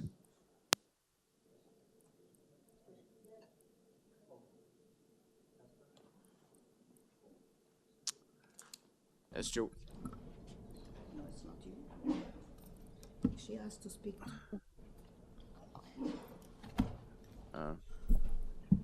Good morning, everybody. Thank you for letting me speak. On behalf of Drewry Avenue, I'm presenting on my behalf 64 of the Drewry Street neighborhood. Many of them, they are old. They don't know the language. They don't speak English. They're sick. So I'm here to speak on their behalf. On November 2023, I present to the City of Toronto and to the Councillor and to the MPP my pre-objection regarding this proposal. And I went backward, I'll be honest with you. I followed the bylaw and the law. And according to my pre-objection, I wrote all the history of Drewry Avenue from the 1800s until today. The church that on the property right now, let me see, relying, okay, first of all, 172 Drewry Avenue, it's not a vacant land. It's a church over there. Here it is. And it's right now occupied by Liguana Church. And I was relying on the bylaw that called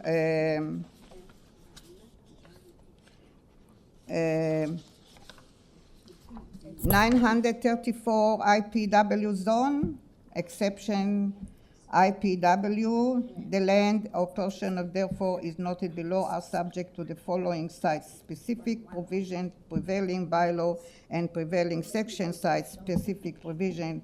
The only permitted is a place of worship. Now, the applicant, the person that spoke before me, he failed in his application. He wrote that the 172 is a vacant land. He asked only for demolition of the house beside it, 202. And also he relying on the what is called the where is it here, page, relying on the horseshoe growth. Where is it? Okay. He relying on the place to grow plan for the Greater Golden Horseshoe, the zoning law amendment also confirmed by the city official plan. I contact the Minister of Housing, and I brought him my concern. And yesterday I was confirmed by the Housing Ministry that Drewry Avenue it's not part of the new growth and horseshoe. I sent to Diana a map. It's 887 map that's showing that the boundary of the density of North York City, that it's not including Drew Avenue from Fairchild Avenue all the way to Bathurst. This was confirmed yesterday. Now, there is a problem with this application. The problem is that you have the bylaw of the RD zoning, we are RD zoning. The other bylaw is the church zoning. So I did not talk about why I don't like it, why we don't like it, because in my opinion, I said to myself, why I should give you why I don't like it if it's not allowed by the law and by the zoning bylaw. So the assistant of the Lily Chang, our counselor, she sent me a letter and she wrote me, I think you should know that the city secondary plan has been changed since 1997. And it was a meeting regarding this on I believe in November 2023, regarding the changes. I asked her if she read my objection. She said yes. No, she did not read my objection. If she read my objection, she will see that I was talking about the secondary plan, the new one, that's showing the new boundary of the city of Toronto, North York, map 8.1. This is the one, map 8.7, that the Minister of Housing saying that Drewry Avenue from Fairchild all the way to Bathurst. If you could wrap up, you're almost at your. Excuse me, I can hear you. Could you wrap up, please? I started the clock late. You're actually well over 5 minutes. So if you could just wrap up. Excuse me, I forgot to tell you. I have a hearing disability.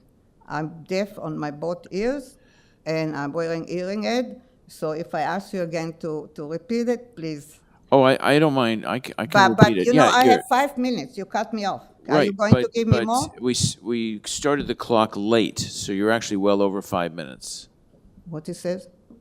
He said that the clock started late. Ah. So he's already given you extra time. Oh, thank you very much. I appreciate it. Thank you. All right. So, any question? So you're done?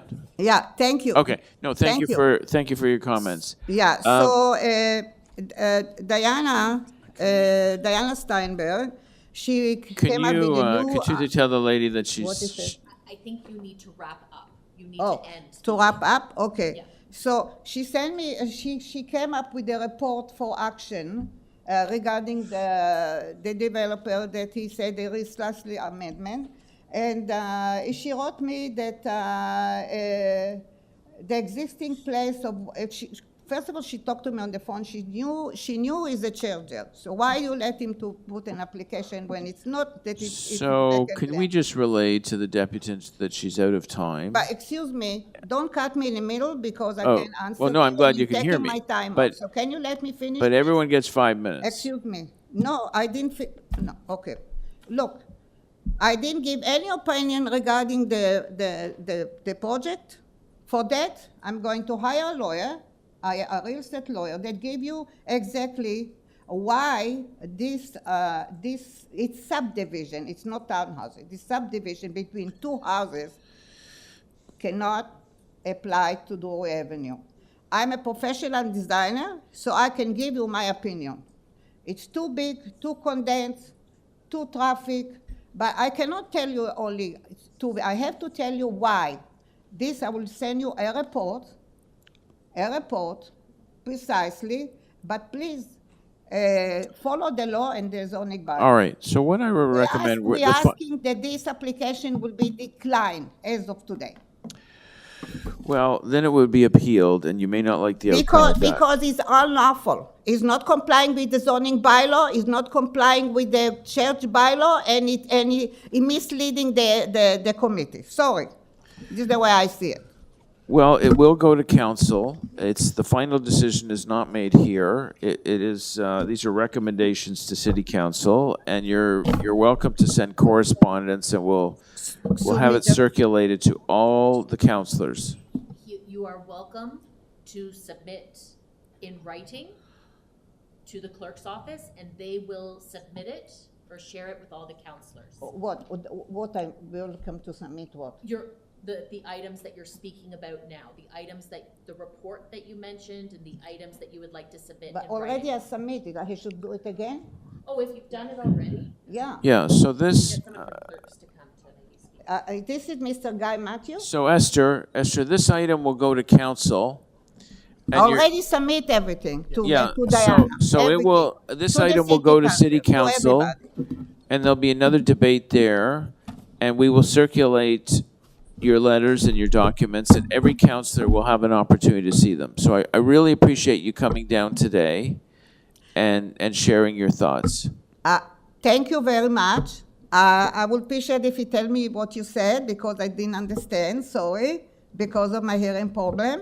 And also, I will ask for a transcript, written transcript regarding 172 Avenue, Drewry Avenue. It's not 72-202, it's 172. All right, thank you. Thank you. Are there any other, I have a Margaret Lee on the list here as a deputy. No? No Margaret Lee? No?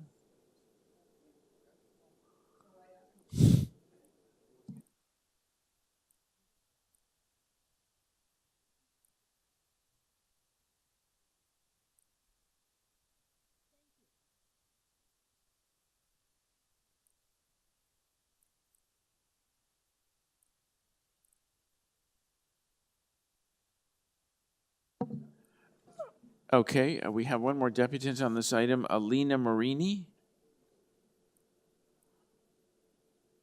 Thank you for joining us. You have 5 minutes. My name is Selina Morini, and I live on 205 Drewry. And I'm against the application. I live there for about 37 years. I'm an immigrant. I came here with 3 kids. Then I have 4 kids. And we need a big house for bedroom. Now, it was a good area. We enjoy the area. We enjoy the house. But because this application, I don't think it's applied in our area. We have a lot of traffic. It's congested. I'm sorry about my English because I don't speak well. Oh, no, it's fine. We can fully hear you. And I'm understand you. nervous in front of all those people. But I don't support this application. Sorry, I'm against that.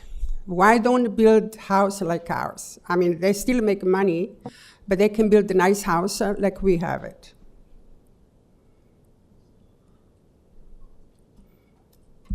You're asking me? Sorry? No. Well, no, what you're suggesting is they do low-rise I could not hear you, houses. sorry. Yeah, you don't ask questions of us, but if that's your suggestion. You know what? I'm not a good speaker. I have Esther, which she's a good speaker, and I just with her. I mean, I don't support this application at all. Okay. Okay? All right. Are there any questions for the deputant? No? Are there questions for staff? Councillor Cheng, are you speaking on the item or you have questions for staff?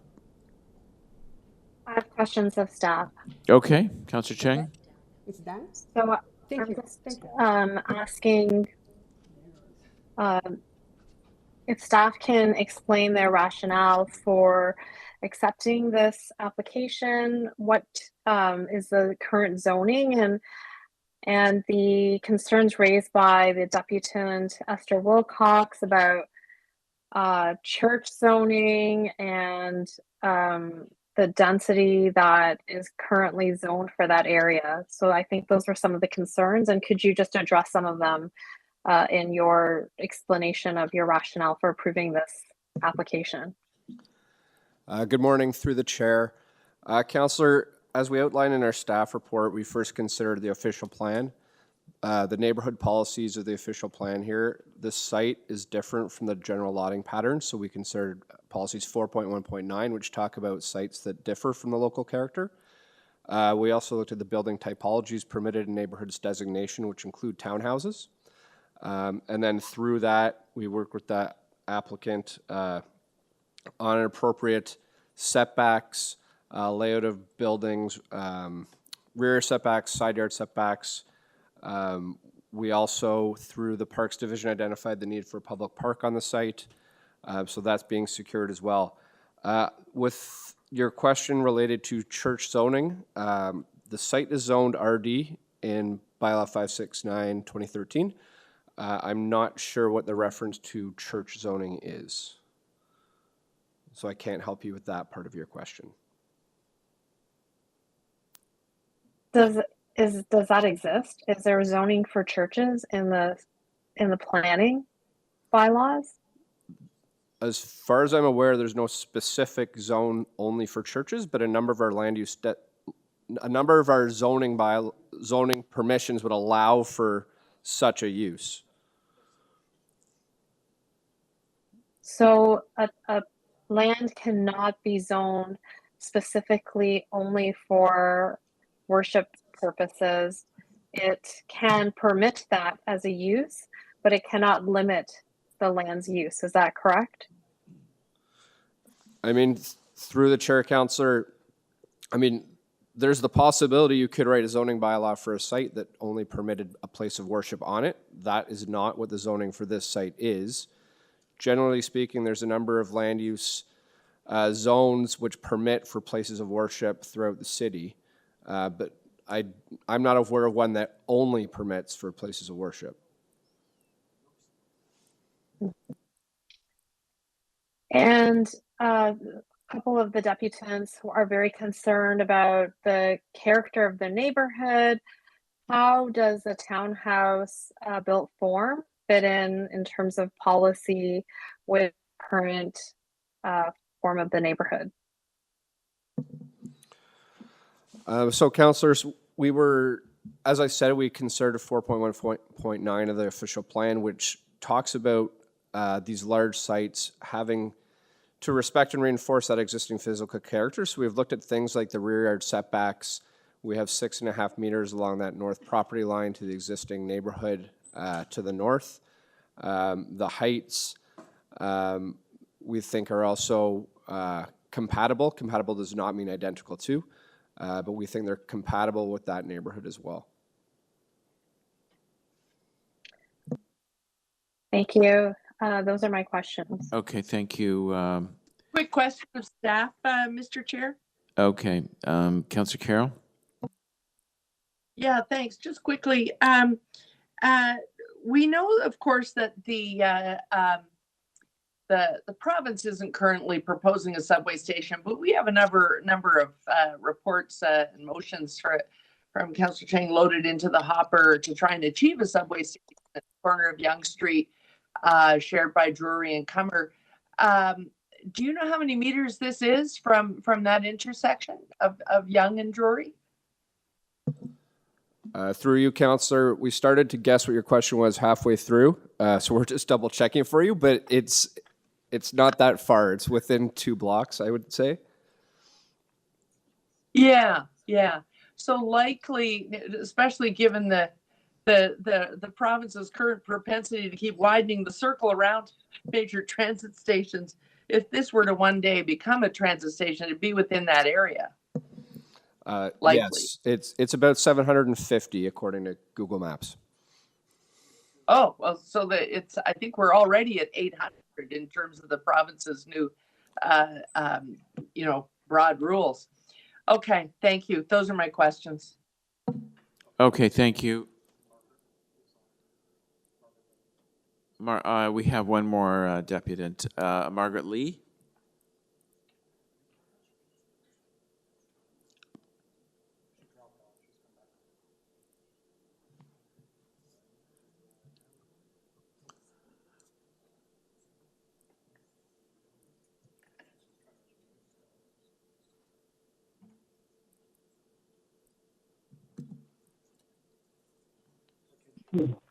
Hello, can you hear me now? Yes, Ms. Lee, you have 5 minutes. Thank you for joining us. Thank you for having me. So hello, Mr. Chair and Council. I'm here on behalf of myself representing a local group of North York residents that are specifically within the area being affected, specifically Willamar Court and Drewry Avenue. As a resident of North York, and even if you're not a resident of North York, even at the beginning of the meeting, you spoke of your beloved and dear colleague Jay Robinson, who worked with Mel Lastman to make North York a vibrant community. But you can see that over the years, I guess, because it was a vibrant area, there is a lot of development that has happened. And as a result, with all the condominium and townhouse development, there is also quite a lot of traffic congestion. And with all respect to the applicant, you said there would be a traffic study completed, but I'm not quite sure what the point is, and I find that's a waste of resources as well. Because if you are in that area, you can already see that congestion is quite strong in terms of traffic there. And also, the major concern, as already expressed by many of the residents, is that this is an application to amend the zoning. And so I'm not sure why this is allowed to change. Of course, you understand when it comes to government intensification, there are bylaws, and why do these bylaws exist? And so, are we looking here at another green belt scandal where all of a sudden someone wants to change something? And so if you are speaking of the community, you would know that the residents are against the development. And even with your application to put a park in, I'm not sure what the use of the park is, because there also then is a safety issue when it comes to that area. So I don't know if you're looking to see, everyone keeps talking about, the development of a city. I'm not sure why this is even happening. And if you look at the residents of Willamar Court, when you talk about height and density, it's quite packed in. So I'm not sure why this is wanting to go forward, other than the fact that you want to congest an already congested area. Thank you. Thank you. Thank you very much. Any questions for the deputant? No? Okay. Speakers, Councillor Cheng.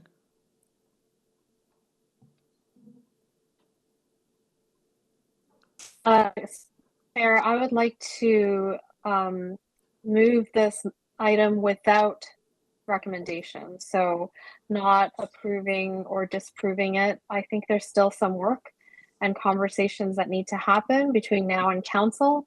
And I'm hoping to work with Margaret and Esther and the developer, but recognizing also that the city is moving in the direction of building more density across the city. And we've seen shifts in neighborhoods, and change is always very hard.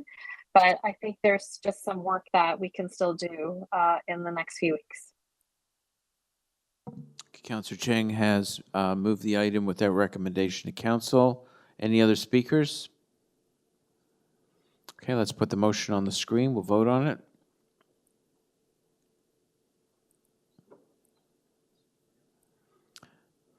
All those in favor? Opposed? That is carried. 7 to 15 Steeles Avenue East. I'm looking for a David McKay. Mr. McKay. Good morning, Mr. Chair, members of the committee. Thank you for joining us. You have 5 minutes. Yes. Thank you, sir. David McKay, registered professional planner with MHBC, representing the applicant. We were quite taken aback by staff's report. Unfortunately, I'm not sure if there's two sides of the coin that have not been speaking to each other. Through this application, there was a notice of complete application issued, which our client appealed. And through resolution with city legal, that matter was resolved and a complete application notice was issued. Part of the agreement that our client raised with legal was to waive its ability to request refunds under the Planning Act. And that was noted in their letter and accepted by city legal. So one of the key items which staff rely upon to bring forward this recommendation report at this juncture is because of the fear of refunds under the Planning Act, which our client has waived and has acknowledged and can be used by the city as an estoppel against any actions for any of the any type of request. Given that the application is in its infancy in terms of the review, our public meeting was only last week. And in fact, we only received comments from staff on Friday. So with that, I think it's premature to bring forward this recommendation report. There is no need for this. As council is aware, Bill 185 is coming through the legislature right now and is going to eliminate, as far as I'm aware, the refund issue. And so we request that this matter be deferred and that staff continue to work with us through the normal process without a refusal report in order to resolve the issues that we think are achievable through the normal course of an application process to hopefully come to an agreement on this. Now, staff have also raised a potential expropriation by Metrolinx of this property. And if you look at the expropriation map, it is the entire frontage along Yonge Street and the entire frontage of our client's property, as well as one property to the south. So they are taking more land than they need. That expropriation has not been finalized in terms of the process, and the need for that expropriation could still be challenged by my client and others. So therefore, and that's really not a valid planning argument to refuse an application that, as I said, is in the infancy of its review, which in our opinion implements the secondary plan for this area that council adopted, which I admit is under appeal, including by our client. However, this site is 55 meters from the new subway. It provides for a significant amount of housing adjacent to that new subway extension and station. And we think it's appropriate to be dealt with appropriately through this process. And as I said, I would request that committee not endorse the recommendation and instead direct staff to work with us through the normal course of the process. Thank you, and I'd be happy to answer questions of council. Thank you for your comments. Any questions for the deputant, Councillor Carroll? Can I? Yeah, if I could ask a quick question, the deputant. You know, I appreciate the challenge that you want to work out. I remember when we were adopting the plan for this intersection, and it was just before Councillor Chang arrived, and so I understand you're wanting to work it out. But you, Mr. McKay, you know well our problem with the provincial rules is you could come back on us and say, "Oh, you guys all took too long." My application feedback. Have you had those discussions with planning and committed that you're not going to come trying to get your application feedback if the councillor was to move something along the lines of what you just requested? Yes, through you, Mr. Chair, to Councillor Carroll, as I had mentioned at the beginning, through the notice of incomplete application process, our client's lawyers wrote to City Legal and confirmed the agreement between City Legal and our client's legal counsel, which included the waiver of that entitlement to seek It refunds. includes that. Okay. It does that, and City Legal acknowledged it and agreed with that statement. And I can, if you'd allow me to share my screen, I can show you that wording if council would like. But it is with No, City that's Legal. Okay. I just wanted to confirm that. Beyond that, I'll go with the wishes of the councillor. Thank you. Thanks. Otherwise, I wouldn't have brought it up. Thanks, Mr. McKay. Thank you, Councillor Carroll. Any other questions for the deputant? Oh, questions of staff? Councillor Chang? Yes, thank you. What role does the implication to or plan to expropriate this land play into our refusal? Through the chair, Councillor, our decision to recommend refusal is based on the planning merits of the application and not on the expropriation. So if they appeal to the OLT,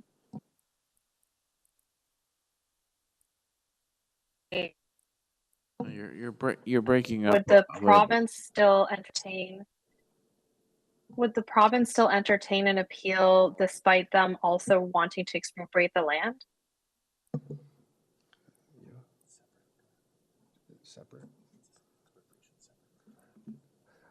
Councillor, I think the expropriation is separate from the planning appeal process, so the planning application would be before the Ontario Land Tribunal as a separate item from the expropriation.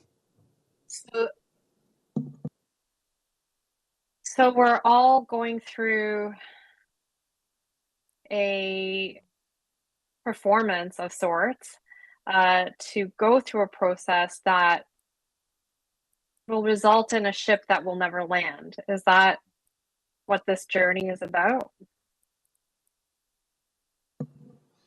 I mean, Councillor, we've recommended a position based on the merits of the Planning Act application.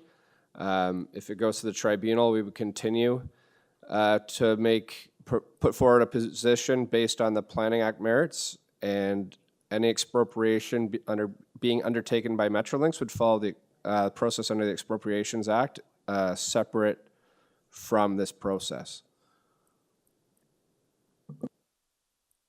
Okay, thank you very much. Thank you, Councillor Chang. Any other questions for staff on the item? Okay, speakers. Councillor Chang. Recommendations. I believe I heard you say you're moving staff recommendations. Okay. Yes. All those in favor? Opposed? That is carried. Item number 13, 18 Burnaby Boulevard, request for fence exemption.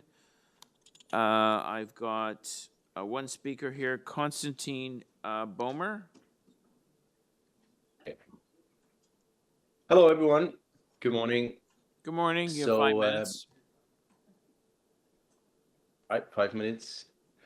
So I'm here today to request permission to raise a portion of our fence by 2 feet for more privacy and safety. To provide some context, last year we completed a landscaping project in our rear yard. And when we bought this house, the backyard really wasn't all that usable for us as a family with 2 kids and a dog. It was wild, slanted, and not really any attraction for our daughters to spend time with us and also their friends here at home. When we landscaped our backyard to make the space more functional, we created a 2-level backyard. And it wasn't really an aesthetic choice, but because we had to build it where the grade begins. As you probably know, Avenue in Eglinton is on a hill, and Burnaby itself is also slanted downhill towards Eglinton Park on the east side for us. So similar to our direct neighbors at 16 Burnaby Boulevard, where we share the fence with, that we would like to increase the fence height, we created a 2-level backyard for more functional space. The face is currently at legal height from grade, but yet when I stand on the upper deck, at one point the fence is just above my belly button.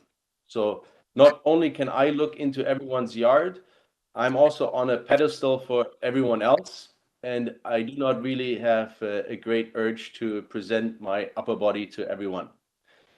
We have 2 teenage daughters, and as you can imagine, the pool is an attraction also for them and their friends.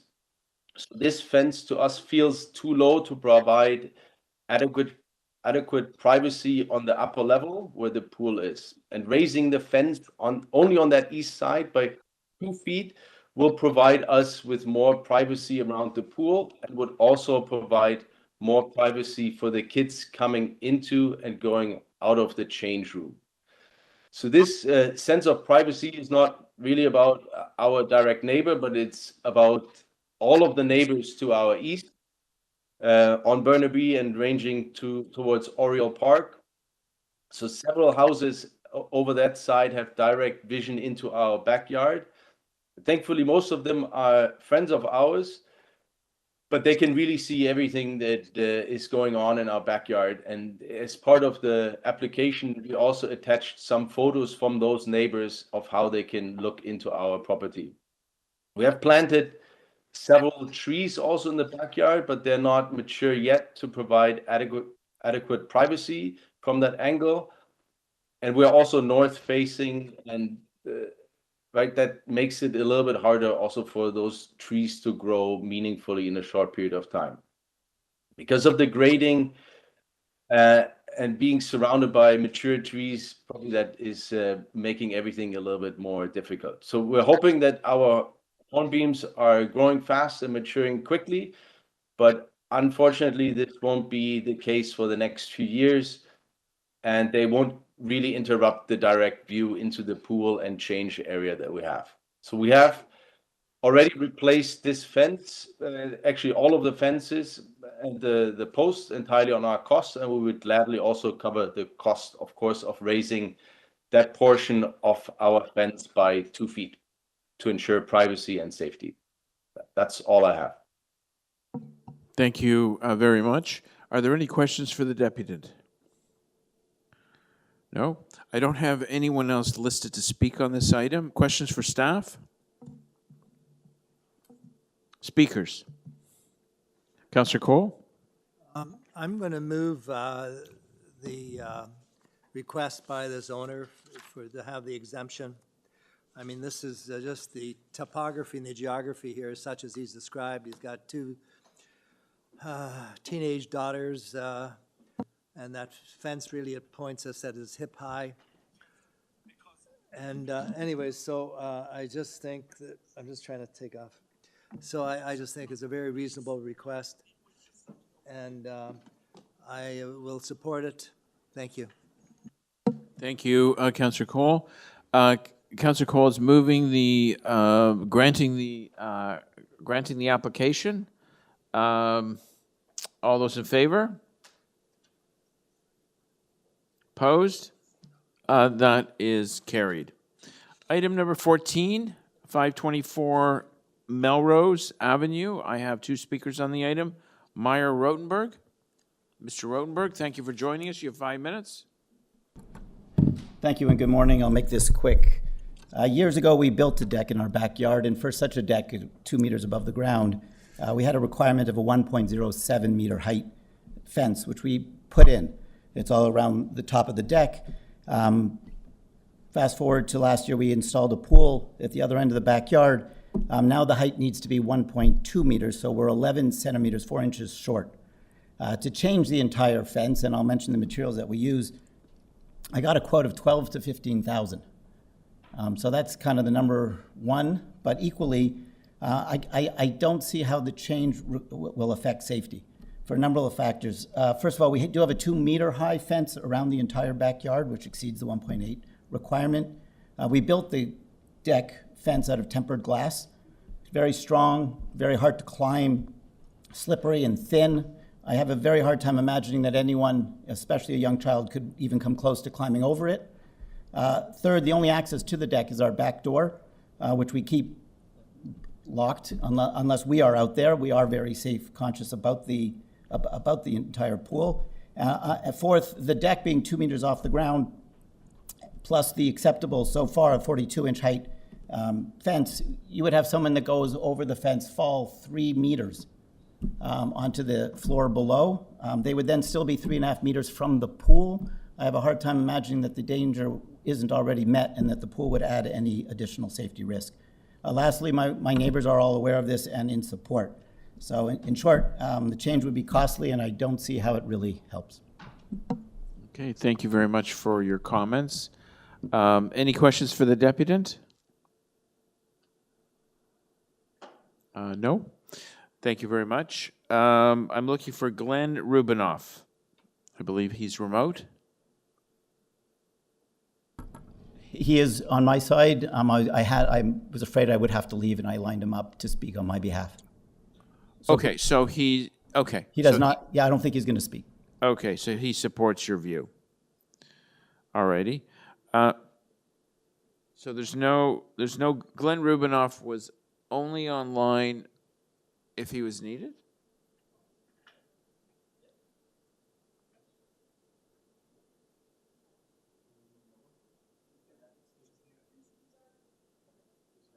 Okay, we're going to have to hear him. Mr. Rubinoff?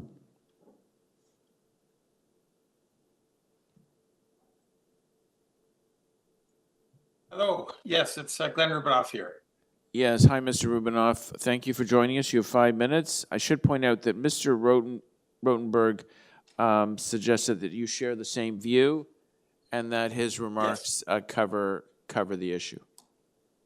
But it's up to you. Absolutely, yeah. I have nothing further to add. I believe Mr. Rotenberg presented his case quite well, and I am in full support of it. Okay, thank you. Thank you very much. Any questions for the deputant? Any questions for staff? Deputy Mayor Cole. Yeah, I'd like to approve with conditions that the fence needs to be replaced and it's done according to code. It's a reasonable request for the Rotenberg family. I'll support it. All right. Any other speakers on the item?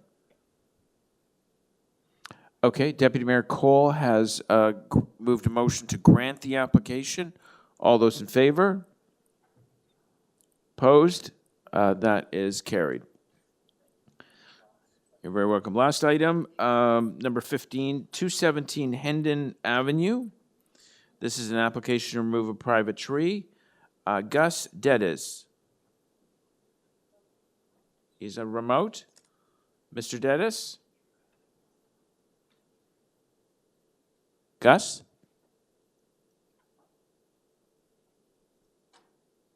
Hello?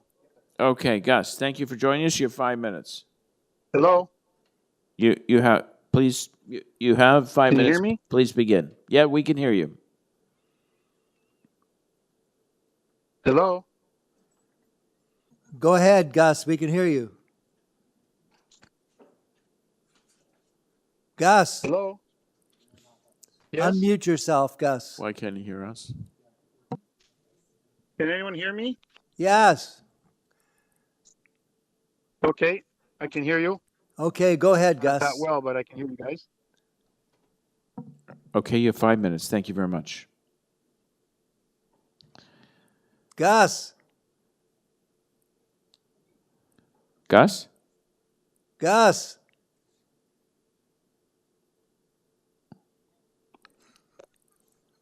Seem to have lost him. Gus. Can you hear me? You know, we're Hello? not in a war movie. Let's just let him answer. I'm here. Can you hear Okay, me? Gus. Okay, yeah, you have 5 minutes. Please proceed. Okay. So the situation here is my basement has a leak in the corner. And I called the city to ask if we could remove the tree because a builder told me that the roots are lifting up the foundation and causing the leak. So I applied for a permit and the city said we don't want the tree cut down. So they asked me to get an engineer's report to confirm it. So I went and got an engineer's report, and the engineer said that the roots are probably lifting up the foundation because it's only that part of the house. The rest of the whole house is not leaking. And they said it's probably due to the roots. So we submitted the engineer's report, and again, I got a decline. Now, the thing is, I love trees. Don't get me wrong. I really love trees, and I don't mind planting more trees on my property. I just need a tree planted a little further away from the house. And I don't even mind donating, planting a couple of trees on the highway. I do not like cutting down trees. I'm against it. There's actually someone that cut 2 trees down on my street the other day, and I made a file on it because I don't think, people should be cutting down trees. So it's nothing to do with I don't want the tree to be there. I love the shade and everything, but it's causing a problem with my house.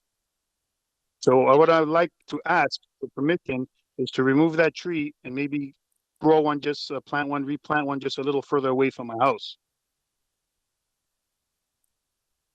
The engineer did say that's also causing the cause of the leak. And when I went back to them, the gentleman said, well, you'll have to dig to make sure. Well, if they would have asked me to dig in the first place, it's a little hard to just start digging and repair it without that. So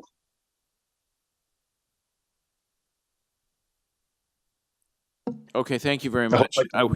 We thought we had lost the local councillors, so we were on a search and rescue mission. Any questions? Sorry. Yeah. Um, any questions for the deputant? I have a question. Okay, Yes. Councillor Chang.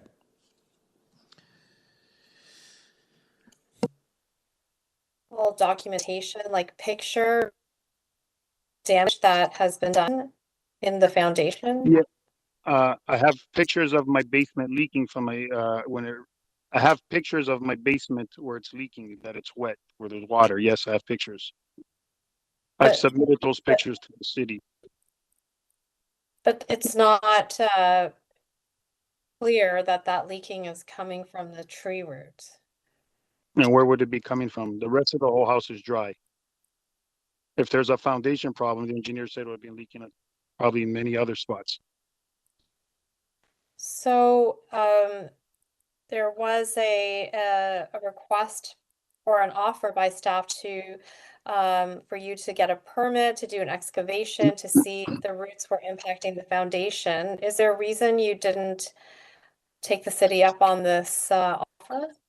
Yes, there is a reason, because the city asked me to get an engineer's report prior to that. And I followed their instructions. I got an engineer's report, and then they declined me. So, you know, I don't understand why they would ask me to get an engineer's report if it made no difference. Made me spend all that money for an engineer's report. I could have used that money to do the digging, but I got a report as the city requested, and now I'm in this position over here. Why wouldn't it just say dig in the first place? What's the reason for the engineer's report? We're gonna ignore the whole report. Okay, thank you. Yes. Okay, thank you, Councillor Chang. Any other questions for the deputant? I don't see any. Questions for staff? Yes, please. I talked to a friend of mine. I don't know. I'm sorry.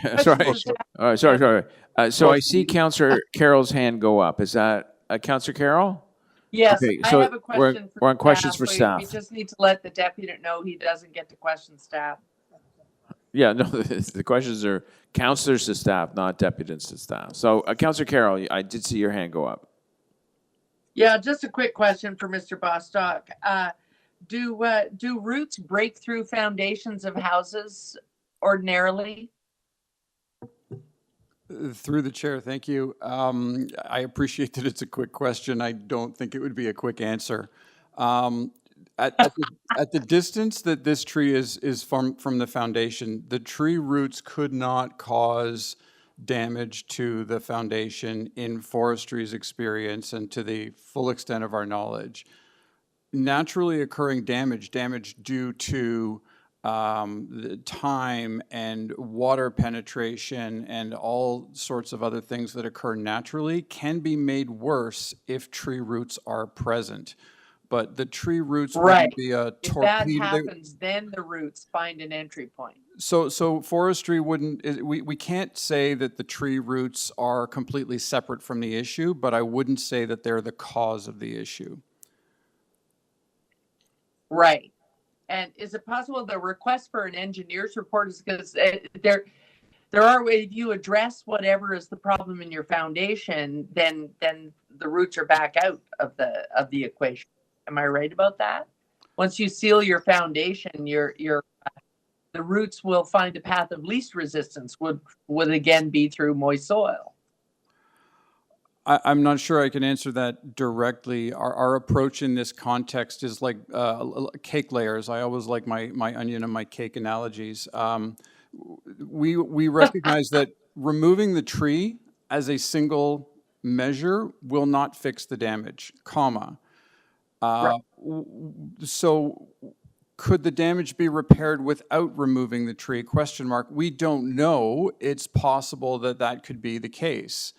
But if the damage were repaired and the tree removal weren't necessary, then we would not anticipate that the problem would reoccur because the basement would be properly waterproofed and there'd be a barrier, right, and measures like that. Thank you. Thank you. Those are my questions, Mr. Chair. Okay, thank you, Councillor Carroll. Any other questions for staff? Question. Councillor Chang. Thank you. Through the chair, I'm just wondering, just to clarify, you feel like there is a possibility to remediate this leak without killing the tree? Through the chair, thank you. We believe that that's possible. It may prove when enough information has been gathered that it's not possible, but signs right now don't point us in that direction. And we would, the applicant could revise or update the application to include a tree protection plan from an arborist that specifically looks at whether this can be, whether the repairs can be effected without removing the tree. In the event that that were found to be completely not possible, the bylaw, the tree bylaw prescribed process would be to either return the matter to community council for a decision with more information, or we could potentially utilize a posting of notice and councillor consultation provision. But even if they were shown to be entirely necessary and unavoidable, forestry couldn't approve the permit unilaterally. So no matter what, no one wants their house to leak. So something is going to happen. And your suggestion is that a permit be granted to excavate, which would have to happen anyway because you want to know why it's leaking. Is that true? Yes, I can't frame it as a suggestion, more as definitely an option or a path for the applicant, but yes. And how old is this tree? We don't have a way to know specifically. It's certainly not older than the house, given the species and the location. I would say, and I would put a big error margin around it, maybe 30, 40 years, something like that. And is a tree of this height and size easy to replace? It would take just as long to replace it. When trees reach a size that is smaller than this one, their volume of their crown speaks more to the benefits that they provide than their age or their height. And it's that mature tree status that is hard to replace. And that's why the bylaw kicks in at 30 centimeters, because generally when a tree reaches 30 centimeters, it starts to provide those benefits. Young trees, so in answer, it would take a long time to replace. Councillor Chang, I think you're done there. Any other questions for staff? Okay. I'll speak to it.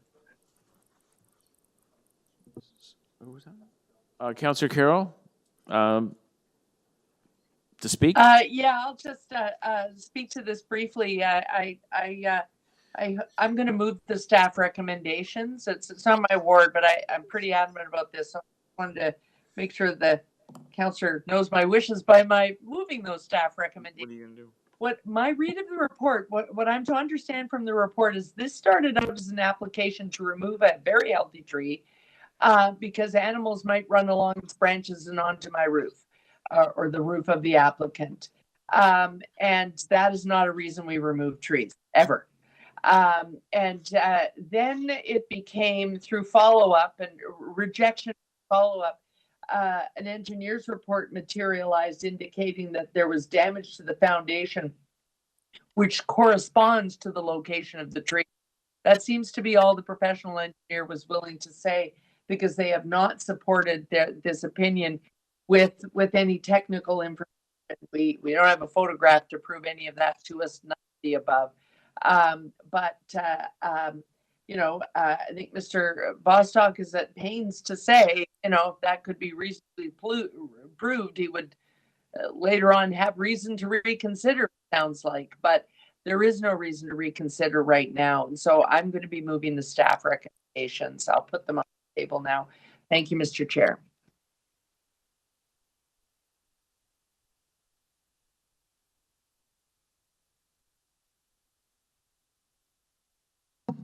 Councillor Chang, a decision has to be made. What would you like to do?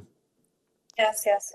So I'd like to follow the lead of my colleague to move staff recommendations. I don't think the evidence is there that this tree needs to be sacrificed at this time, and there are still pathways available to our applicant to do the permit and to do the excavation that's necessary. And I think that should be done anyways to diagnose the problem with the leak. So I think that's it's not a dead end, but I think that the evidence currently is not there to support this removal.